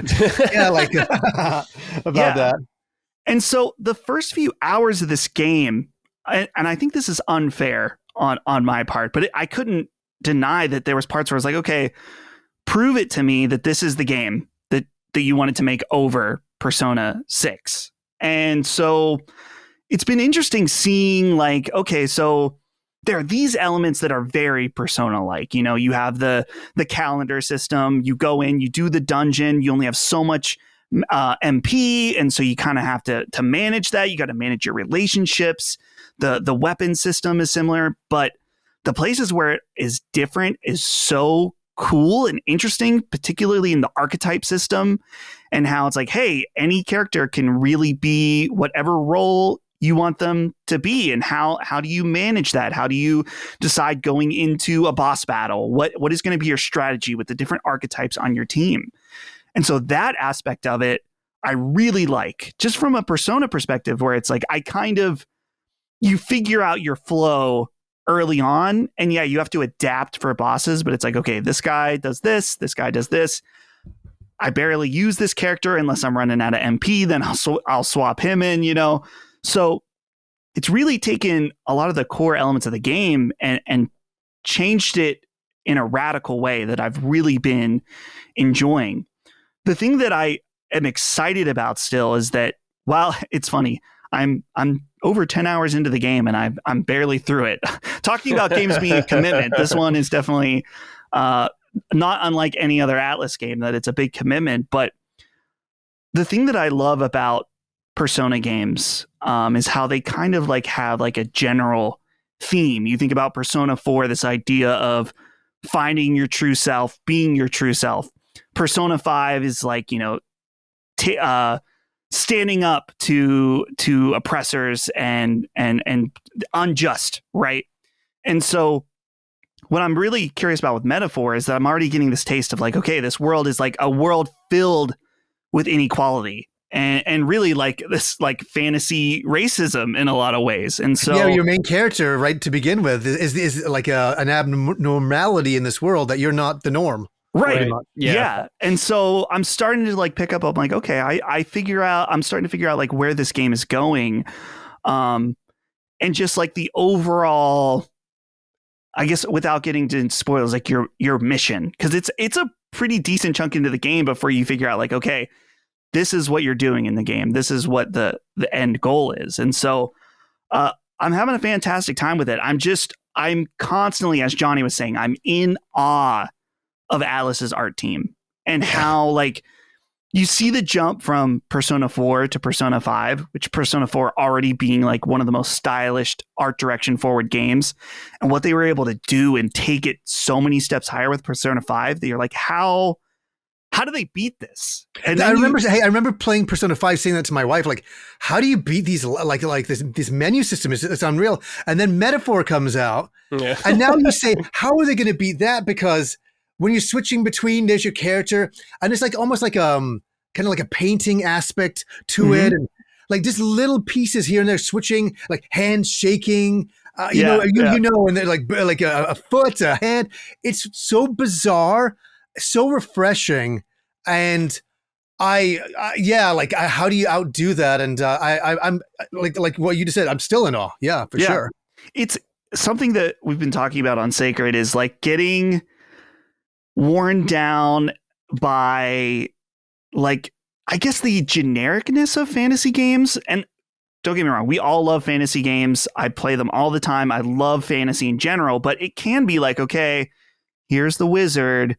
Yeah, we've been here, done this before. We've done this. And so when, you know, talking about when they were like, hey, we're making this game called Metaphor ReFantazio, it's a more traditional fantasy. It's like, well, hopefully they can make it in an Atlas way that makes it cool. And that's exactly what they did, is unlike any fantasy game I've ever seen in my life. Yeah, even when you die, it goes, fantasy is dead. Yeah. I love that. Yeah. I think it's so unusual, smart, and fantastic, and just something that only the Japanese could do. And they do such a wonderful job, and the music, and oh my, yeah, and there's just the boss encounters. I mean, you could just go on and on and on. We could have a 3-hour podcast just talking about every aspect of the game. And my wife is super obsessed with it right now. She's like, I came back and she's like, and I was the one playing it. And she's like, hey, can I play that? And then she just took over. And I'm like, but we were a team. So I sit there, on the bed and no pun intended, but watching her play it. And I'm like, hey, we got to do this. And hey, do this. And I'm always saying, hey, have you saved yet? All that. But we're having such a wonderful time. And it's such a great game to have other people in the room and play together. And it reminds you of like being younger and just being in awe of RPGs. And exactly to your point, it's such a fresh take on fantasy. Yeah. That it's truly amazing. Never mind the Buddhist chanting monks doing some of the music. It's like out of this world. And I think we kind of need fresh things to move forward in the gaming industry. And as I said earlier, Atlas is just delivering.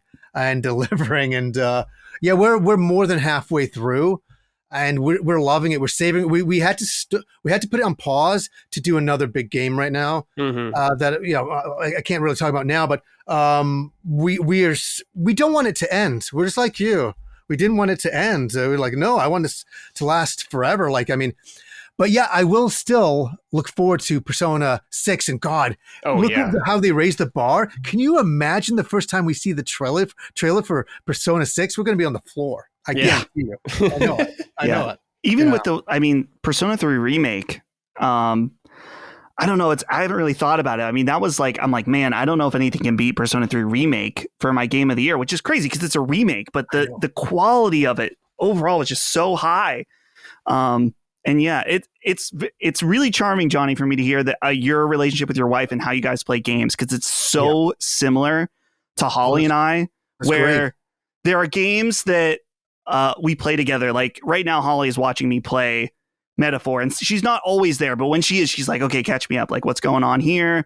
And she loves that kind of stuff. And then there's games like Dragon Quest. Dude, I lost her to Dragon Quest 11 for quite a while, and she was like I said, addicted to Mother 3 earlier, and so it sounds like we have the same type of thing. There's been a couple times where Holly's like, I want to play this, but I think it'd be too much if you're playing at the same time or whatever. So there's sometimes like a little bit of give and take about who's playing what.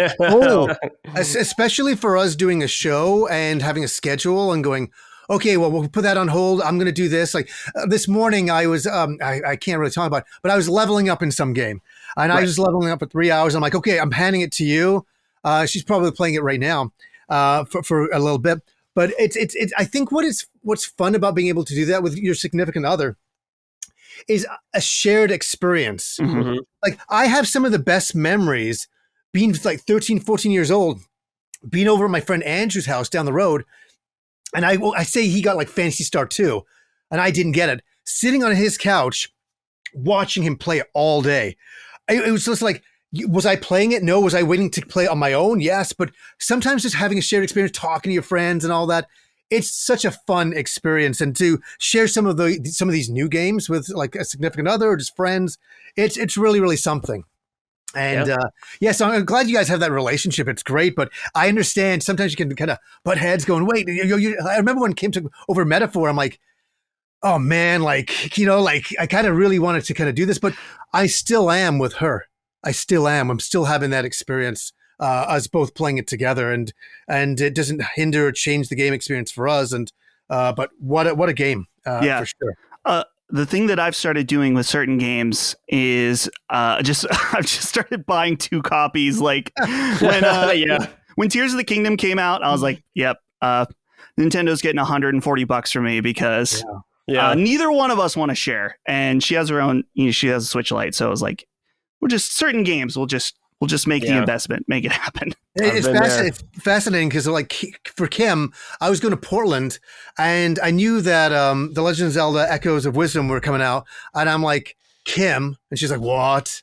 She said she knows I'm going to ask her to do something. And I said, can you play and review the game while I'm gone? And she'd never done a solo review ever. Like capturing the footage, putting on the cameras, doing all of that.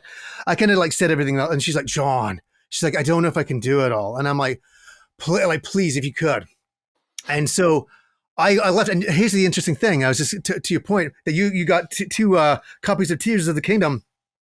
Kim has never played a Zelda game ever in her life. She's a full-on Atlas fanatic and Square fanatic. Never done a Zelda game. So, and of course, Echoes of Wisdom is not a traditional Zelda game by any stretch of the imagination, but she really fell in love with it, and she really enjoyed some of the aspects of it. And I was so proud. I just, from behind the scenes, being in Portland and getting up the next morning on the Sunday and seeing her review and how she knocked it out of the park. And I was just so proud of her that not only I felt so proud that I married this great woman, and plays video games. We have a great relationship, but she'd gone off and pushed herself a little bit to do a review in front of a camera, and she really did well. And I think Kim leveled up. And even when I came back, she's like, I think I could do that again. And it was neat to see her grow as a fan of video games, but also somebody who's getting in front of a camera, talking about video games, and to play a game that she had never played before. I thought it was a very fascinating thing, just from us, for that passion. Yeah. You know what I mean? Like, it's quite a lot of fun. And then I started playing that game, and I realized that I really like it, but it's not for me. Mm-hmm. Yeah. I really realized it's just way too puzzle centric. And I was just like, man, sometimes I just like the sense of exploration, combat a little bit more. I'm a bit stereotypical that way, but Kim really liked that game. So that was my story about that. Sorry. No, it's all good. But Metaphor, fantastic game. We all recommend it. Check it out. If you're curious about it, there's a demo of it also. And it's like the beginning of the game. It's a very meaty demo as well, so you can get a good taste for it. But yeah, Metaphor is awesome. Please give it a shot if you're curious. All right, dudes. I've been playing a little bit of Like a Dragon Infinite Wealth. So some of the listeners might know, but I've played through every Yakuza game, like the mainline ones at least. I've been through them all. So finally getting to this one because it's taken me a while. This game came out earlier this year, but I have Yakuza burnout because there's like maybe one or two a year at this point. It's like, these are long games. These aren't necessarily usually short games. Like, I think this game is going to be like 60 hours or something like that. That's what people were telling me. So it's a commitment. But I've been playing it, and for how many of these games I've played, man, they are so good at bringing the player into these worlds and making you really want to continue the journey. Like, you are Ichiban from Like a Dragon or Yakuza 7. What do you say? It's a continuation of all that. So a lot of the crew is there from that game. But yeah, they've done such a good job of making me interested right away. It's a slower intro, I would say, which I'm totally fine with because it just builds up the world and the setting. As many people know, the big hook this time around is not only is the turn-based combat back again from 7, but it takes place in Hawaii now. We're outside of Japan for, I think, maybe the first time in the series that I can think of. And I think it's so refreshing and something I've desperately wanted. Like, I love being in Kamurocho and Yokohama, like through all those games. I've been there for so long and they're great and I love them, but it is definitely awesome. And it gives you that fish out of water feeling of being in Hawaii this time around. Like, not only are you not in Japan, you're in the United States now. So it's definitely a big adjustment to the characters. Like Ichiban, the character, it's like he doesn't speak English and stuff like that. So he's trying to communicate with people in Japanese and trying to find people who speak Japanese. So it's all been really good. I've only played, I think, about like 3 hours, I would say. So for 3.5 hours, maybe so far. So I've just gotten to the point where it's like, now I can fully explore Hawaii and stuff like that. And I've ran into Kiryu, who of course is the original Yakuza guy, Kazuma Kiryu, the legend, one of the greatest characters ever. Everyone loves that guy. So I'm finally teamed up with him. And so it's been really sick. And, but yeah, if you've played the old games or like the Judgment series, or anything like that, those are all action games. Button mashing, like modern day beat 'em ups, stuff like that. I would say they were like Shenmue beat 'em ups essentially. But these ones are turn-based RPGs, which is really cool, and they actually work really well. First of all, it's just really funny to have a turn-based game in this world, because it's not like, when we think of like RPGs, maybe a lot of times we think of the fantasy kind of stuff like that, like Dragon Quest and stuff like that, Final Fantasy games, and of course there are exceptions, like Persona takes place in Tokyo and stuff like that. But of course it's very fantastical and everything like that. You're going in like mind palaces and all this crazy stuff, but it's here. It's like, no, you're fighting in the back alleys of Yokohama or something like that. That's where you were fighting guys and stuff like that. But they do really cool twists because everyone has a job system. Like the main character, Ichiban, he's like super into old video games, like Japanese. He like Dragon Quest is like a huge inspiration. I think he even brings up Dragon Quest in one of them. But his class is like the hero. He's inspired by all that kind of stuff. And one of your companions, he is a detective, and the other one is a hobo, like a homeless man. And so he is like kind of like the black mage of the group, I would say. He like holds out like a bottle of liquor and like spits it and lights it on fire to do like a flame attack. It's really great and clever how they kind of handled that stuff. But it's actually a really good turn-based combat system. So like when you get into a fight, it's all seamless and everything like that. It doesn't bring you to like a new grid or anything. You're fighting where you're fighting, and all that really matters depending on like what objects are around you, or if there's like a wall around you, for instance. Like if you do a basic melee attack, and if there's like a, let's say like a sign or something, your character will automatically pick up that sign and hit a character and do more damage with it. So because you can kind of move yourself around the field a little bit. Not completely. You don't have like free movement, but you can like a little area you can move around to line things up. Like if you line up attack just right and you hit a guy, he might fly back and hit another guy, and that'll do like damage to both of them. So it's something you really want to keep in mind throughout playing the game. And like maybe if you hit a guy into a wall, he'll hit the wall and take extra damage. So that's all good stuff too. And like you hit a guy, he falls over, they're more vulnerable to attacks. You can do more damage. But also there's some encounters where like, hey, this guy's blocking. So you either got to find a way to break it. Some moves you can do, some of your specials, like there's like a throw you can do with one of your characters, and he'll break his guard stance, or you have to hit him from behind, stuff like that. So there's a lot of depth there. It's a lot smarter, I think, compared to the first game. I liked the turn-based combat in Like a Dragon, the first one, and I thought it was a really cool experiment for the series, and it made sense with Ichiban as a character because he's so into like Japanese role-playing games and stuff like that. So it's all great. But they've just kind of refined it all and finally tuned it, and I think it just flows better. There's a lot more depth to it, I feel like. It doesn't feel as monotonous. And of course, some of the attacks, you have button prompts like the old Paper Mario games, something like that. You push triangle at the right time, you'll do extra damage. So there's also a cool, like you can do a perfect block if you block right before you get hit to reduce damage. So I always love stuff like that. Something like, it is turn-based. It's not ATB or anything like that. It is actual turn-based. So you have that, and you have a couple inputs to think about all that kind of stuff there. So it's been really fun so far.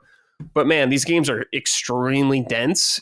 There's a lot to do in these games. If you want to, there's like, of course, Johnny, I'm curious. Do you have a history with this series at all? Yeah, absolutely. I played quite a few of them. And right to a point that you're saying is they brought out a lot of these games over the years. Yeah. But you brought up a really good point. The quality just keeps on going. And another aspect of something to add to your point is that the humor. Yeah. The humor in these games. I don't know how they pull it off. Yeah. You'd think they'd be running out of ideas. You know what I mean? Like, it's crazy.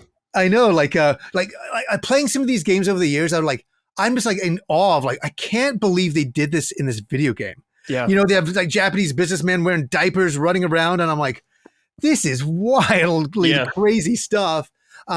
But the humor of it, and I played it earlier on in the year, just gave some first impressions, but I was very, very impressed with it. And I just thought the series hasn't burnt out. It was burning out a bit being in Japan too long, but changing up the environment really added a lot more to the characters, the interactions, and the humor. And the combat, like turn-based combat, which RPG fan would be against that? Yeah. And they handled it really well. So I was really impressed with it. And it's fascinating how it's kind of an extension of how Shenmue started. And then this series just took that and went flying into the future and really improved on it and really built upon it. And the history, there's a lot in these games. I'm not an expert with these games by any stretch of the imagination, but I am a fan. Yeah. And I really appreciate them a lot. There's a lot there. Like just for the amount of depth, like there's arcades you can just walk up to in this game and play like actual arcade games, like Sega arcade games. So it's really cool from that aspect. I always look forward to see what kind of games they add into that. So many mini games, so many quests. And like Johnny said, there's like some really insane, hilarious stuff in these games, but somehow there is extremely serious stuff in these games as well. Very serious, very like life and death kind of thing. And you're in it. And it's like, they are so good at balancing that tone. I don't know how they do it so well, but they are masters at it. Yeah. So far, excellent. I guess I shouldn't have, like, what else would I expect, I guess? Like, they've continually to just delivered great games very quickly, I might say, as well, in a very high-quality fashion. So I'm having a good time with it. I can't wait to explore more of Hawaii and kind of like see the sights and all that kind of stuff, because it is an awesome, fun fish out of water feeling for the characters. So I can't wait to get more into that, especially because that Majima pirate game coming out looks really fun too. So I'm like, man, I got to get caught up for that. So I'm all in now, but I will report back more as I play. But it isn't amazing? Every couple of years, here's a new one, and it's like, I know, it's crazy. They put so much work in behind the scenes, and they deliver these, as you said, huge experiences, and they just keep them on coming every few years. It's pretty cool. Yeah, it's insane. Let's see. This is from Neo JD. Brad, thoughts on Infinite Wealth setting? Hawaii was something I didn't see coming, but turned out to be a welcome change. The vibe just fits the silliness. Where do you think the series could be set in the future? Dustin, please tell Brad why you stopped playing Final Fantasy VI. This is Colin bleeding into the show. He's mad at me because I put it on pause to play Metaphor. Oh, okay. So that's okay. And I was in Japan for 10 days and I was in DC for 7 days. So don't worry. He thinks that I don't like Final Fantasy VI. It's not the case. Okay. But anyway. Okay. All right. But you put it on hold for other stuff. It's true. I did. Yeah. I told you I'm the Persona fanboy. That's true. Okay, fair enough. Fantasy, Yeah. I got to play Metaphor now. Okay, fair enough, dude. I get it. Yeah, 6, it's been out for a long time. It's not going anywhere. No. You'll be fine. All right. Johnny or John. What do you go by? Johnny or John? John.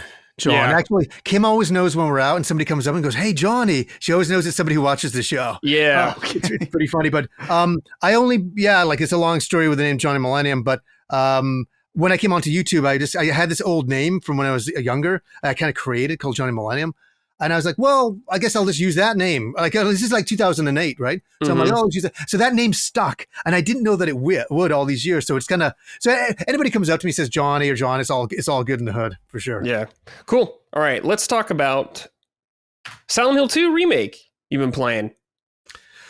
This is a fascinating one. I really want to hear you guys' history with it as well. I'll just quickly give mine. Is that my friend Rob, who's been on the show quite a few times over the years on the show, he loved Silent Hill, the original, and he loved number 2. And he talked about it like a religion. When me and him would get together for beers or whatever, he would always be going on about Silent Hill 2. And I'd played the first one, and I didn't particularly love it. I'll just be honest with you. I thought it was cool, very misty and all that. But I was just like, I don't know if this is for me. And then I rented number 2, and I liked it, but I thought, no, this is a Rob game. And so I kind of let it go for all the years, when it was released on PS2, and I never thought about it again. Then they talk about that they're releasing a remake, and I was like, huh. And then we get to see some of the changes that they had done with the characters, and there's a big kerfuffle online about that. And I was like, oh, okay. Maybe they're not taking this remake seriously. And then, so I pushed it off. It's not on my radar. And then the reviews came out, and everybody was talking about how amazing it was. And I was like, okay, I'm going to go get it. It's Halloween time. I go get it, start playing it. Me and Kim are playing it. She's on the couch hiding behind a pillow as I'm playing this game because she doesn't like horror games at all. And I've got to say, I'm absolutely blown away by the game. And I'm nostalgic for a game that I didn't really play. Now I'm like, I get it. Now that they've done such a good job on the remake and just the atmosphere, I'm going to hand it back to you guys. But I went from not giving a crap to absolutely being a major fan now and loving it. So what is your guys' history with Silent Hill series? So I've played 1, 2, and 3. I played them when they came out. I remember playing 2 when it came out, and I did like it. I thought it was very scary at the time, but I was always more in the Resident Evil camp of survival horror. I always preferred those ones more, but I respected Silent Hill, but it just wasn't for me as necessarily as much. And I like 3 as well a lot, but yeah. And beyond that, I never really liked the Silent Hill franchise that much. I know they were mostly misses for me, I would say, for those other games. But like you, Johnny, I'm sure many people in Dustin will totally relate to this. When you heard it was Bloober Team doing the remake, we were like, oh, I don't know about that. You guys haven't been necessarily knocking it out of the park, but they did a great job. I was very impressed with the game. I thought it was great. I really, really liked it. I liked a lot of the new performances. The atmosphere is fantastic. I liked some of the changes they do, like you going through the actual town of Silent Hill more and stuff like that. I thought that was really great. So I was very happy with the remake. Of course, because I don't have the highest stakes for it either, like you, I guess. Like, right. So I wasn't like freaking out about the game if it was bad or anything like that. I would have been disappointed, but not like deeply hurt like Rob probably would have been or something like that. Sure. But yeah, I think it turned out really great and I'm really happy. So I'm feeling very positive about the Silent Hill franchise, which I have not felt in a very long time. So that's good. Dustin, what about you though, man? Yeah, I played Silent Hill 1 for the first time probably 3 years ago, also on Steam Deck through emulation, and really liked it. I mean, I have the muscle for playing kind of these dated PS1 games still. And so I was able to take it, as it is, and really enjoyed it. And then, so finally I was able to get Silent Hill 2 just a few weeks ago, the original Silent Hill 2. And it was tough. It was one of those situations where I really like the atmosphere. I really like the way the game tells the story in a really interesting way. But the gameplay, man, I was trying to use the lens of like, this is an older game. You've played lots of older games. And I was like, I just am not into the gameplay of this game at all. Luckily, nothing was like too annoying that turned me off from it. So when I finished, I was like, man, I really enjoyed that and also kind of didn't at the same time, which makes me so excited to play the remake. I have my copy downstairs. I think that's one that when I'm done with Metaphor and around that time PS5 Pro will be out, that'll be one of the first games I play on the Pro. Yeah, that'll be nice. So I'm very, very curious to see how they take this game that and I know there's been a lot of conversation about this. Our friend Gene Park was talking about this, is how you change a lot of the feeling of the game by going from an overhead camera to a over the shoulder camera. And so I'm very open-minded to that kind of change. And so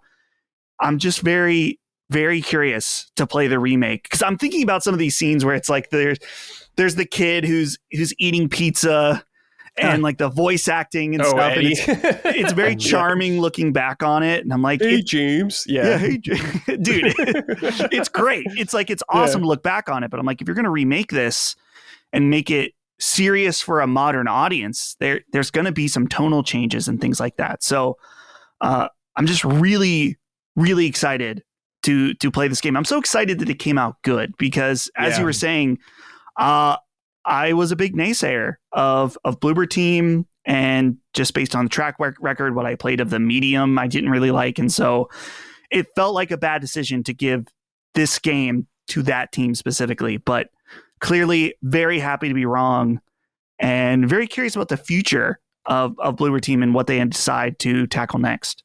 Yeah, definitely. I find it fascinating too. Isn't it funny when you look back on nostalgically of a series you brought up of Resident Evil? I was more of a Resident Evil guy as well.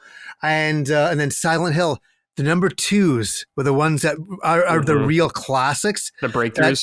I'm not taking away from anything for the 1 of Resident Evil or 3 or anything like that. But 2 really, and for now, I can say, because I played it for Silent Hill, I totally get it for number 2 now. I didn't understand all of the hype that my friend Rob had. I was just like, he just likes horror games, and that's cool. I do too, but it's too slow and it's all in the fog. I don't know, and then I phoned him up. I'm like, dude, I said, I can't effing believe it. He's like, I know, right? Because he's playing it too now. But it's funny how those 2s back then created some classics that we're playing now in the year 2024. Yeah, it's crazy. And they still are looked at as immense classics. It's great. Yeah, it's fantastic. Yeah, I'm really excited, Dustin, to hear your thoughts on it when you finish it. It's gonna be sick. Did you finish it, John? No, I'm about 1/3 the way through. Okay, cool. Because you know why? Because as I told you, I have a list of games that I am doing. Let me say, this was not on the list. So this snuck its way in. And it actually took away from Metaphor for us and a bunch of other games.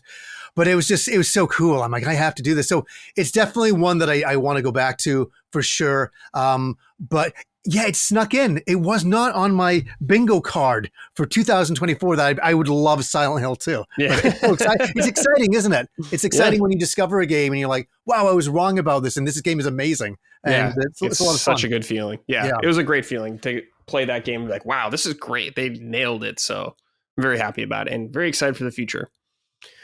All right, dudes, let's close the show with just a couple questions from the audience. If you want to send a question to this show, head on over to patreon.com/laststandmedia. Every Saturday, I post a thread for this show calling for your submissions, so keep an eye out there. This is from Kenny Roberts. Hey there, Summon Sigmas. I was just doing my daily chores when at random, the Capcom logo intro for Street Fighter 2 popped in my head. I then proceeded to take a trip down nostalgia lane and watch a bunch of past openings for devs and publishers such as the Konami MGS jingle, Neversoft's Rad Spear in the Eyeball for the Tony Hawk games, and of course EA Games Challenge Everything. Now, just wanted to know if any openings like these have stuck in your minds after all these years. Thanks for all you do and stay awesome.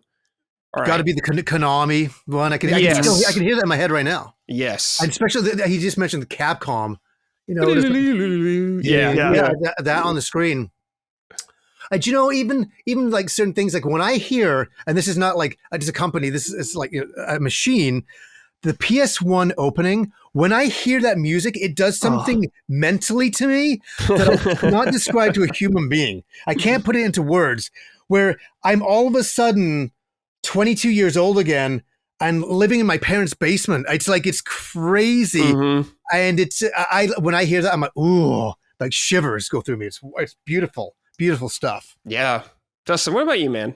I got to shout out the Konami one also. I think about me, like one of the earliest games I would play a ton of was, Hyperstone Heist on the Sega Genesis, and hearing that Konami logo come up, 10 out of 10. Love that. And then I mentioned this earlier, but the opening of Tomba, when it shows the Whoopee Camp logo, and there's like this weird sound and then this weird voice, when they re-released that game and booting it up, I'm like, they better have it. And they did. And I was like, okay, good. Limited run. Got that right. Appreciate it. But yeah. And dude, also, so the Konami one is funny because there's like the classic, more like Sega Genesis one, but also the Metal Gear Solid one with the that one also. Yeah. I kind of forgot about that one until I replayed Metal Gear Solid 1 last year. And I was like, oh man, that was the same type of thing for me where I was like, I'm back in my grandma's basement. When I listen to that, I'm in your mom's basement as well, because I had the same kind of experience. I'm serious. It's amazing, right? Yeah.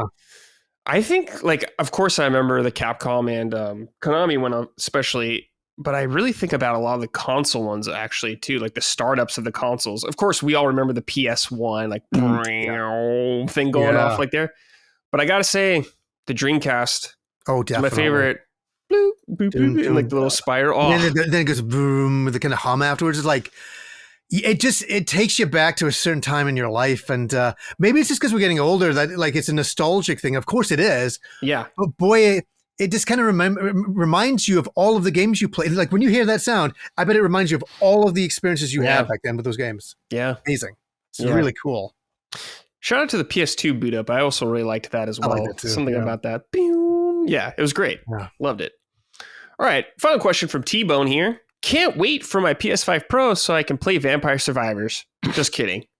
I'm all about that Horizon Zero Dawn remaster. What are y'all going to try first when you get yours? Now, Johnny, you're not getting one yet. Not yet. It may happen, but not yet. I'm sure a future RPG, Persona 6 comes on. I'm like, okay. Yeah. Dustin, I'm going to be playing Rebirth first. It's my game of the year. I've been waiting to try it out again. I played through it once, loved it. Going through it again on that Pro, dude. It's going to look real nice. Very juicy. Yeah. Yeah, for me, I probably will be the first game that I put in the console will be Silent Hill 2 Remake. Yeah, I think that's going to be a good one. Just because I know that people that played it, they were like, yeah, performance is pretty good on PS5 and the PC had like stuttering and stuff. So I actually am kind of thankful in the situation that I wasn't there day one, that I'm like, okay, I can have a much better experience. Hopefully we'll see on PS5 Pro when it comes out. And then, yeah, I mentioned Alan Wake earlier, which, man, Alan Wake, that's a game that's been in the back of my mind since it came out that I really want to play again. And then they just released the second DLC, and I haven't touched either one of those. And okay. Alan Wake on performance mode, Alan Wake 2 specifically, that was one where I was like, I can see the use of a PS5 Pro here. And that was before we even knew of one. And so obviously there's like the PC version if you wanted that. And I have a great PC, but there's just certain games that I want to play at a desk on a monitor. I want to play Alan Wake 2 cozy in my living room with the lights off. You know, I just don't want to be at a desk for that. And so that's why I'm excited, particularly about PS5 Pro, is just that it makes those choices easier for me. Having my issue with performance is like, okay, if I can get that level of baseline a little better on my couch, that's great. So, yep, totally, man. All right, boys, that's it. We are done. Another episode of Summon Sign in the books. Dustin, glad to have you back. Thank you for joining me. Pleasure as always. Yeah. This has been great. Thank you again for bringing me back. So excited to hang out with the one and only Happy Console Gamer. That's right. Of course, this has been great. Really appreciate you coming on. And guys, I'll be honest, all this talk about Metaphor, I think I got the rest of the day wrapped up. Just Metaphor time through and through. Maybe some Call of Duty if the boys want to play. But I'm at the point now where I understand the game, that there's no barrier. I can just kind of dive in and really get lost in it. Hell yeah. Yeah, John, thanks for coming on, man. We really appreciate it. It's awesome to meet you, dude. You know, Brad, Dustin, I'm just so happy. It's so, for me, it's so nice to talk to other people who really love video games and really know video games, you know, and like love talking about them, have a history with them. I get along with you guys. I know exactly. We're all part of the same thing. Like, as I said, I was in your basement listening to Metal Gear Solid 1 back in, like, was it 1998? Yeah. So really great to be here. I'm glad I could come on, and maybe in the future I'll definitely come back if you guys will have me. Please. Yeah, absolutely, dude. You're welcome anytime. And Kim, if she wants to be on too, any of you guys are welcome. That would be cool. Maybe I'll invite Kim on for sure. Yeah. John, let the people know where they can find you, though, if they want to learn more about you. So yeah, I'm on YouTube, Happy Console Gamer. I've been there for about 16 years. That's the main show. And from there, any other links are on there. But, I do an episode every single Sunday at 7:30 a.m. Pacific time. And I also put out episodes during the week as well, depending on what the schedule looks like for video games and what I'm playing and what I'm trying to review and talk about. But you know what? Still having a great time doing it after 16 years, and hopefully, knock on wood here, I don't get hit by a bus when I leave the podcast. Hopefully I can do it for another 16 more. Yeah. Awesome. I think that's it, boys, unless there's any final words you want to say, or we should just get the heck out of here. All right. Good. Thanks again, guys, for having me. Yeah. Awesome. All right, everybody. Thank you for watching and listening. We appreciate it. We'll see you next episode. Take care and goodbye. Summon Sign is a product of Last Stand Media and Collins Last Stand LLC and is proudly recorded in the USA. The show is written and hosted by me, Brad Ellis. The show is produced by Dustin Furman. All of Last Stand's theme music is by Ramon Narvaez. Summon Sign, along with the rest of Last Stand's media shows, are fan-funded on Patreon at patreon.com/laststandmedia. The following names are at the producer level on Patreon, our highest tier, and we are grateful for your kind contribution and generosity to our independent endeavor. Thank you.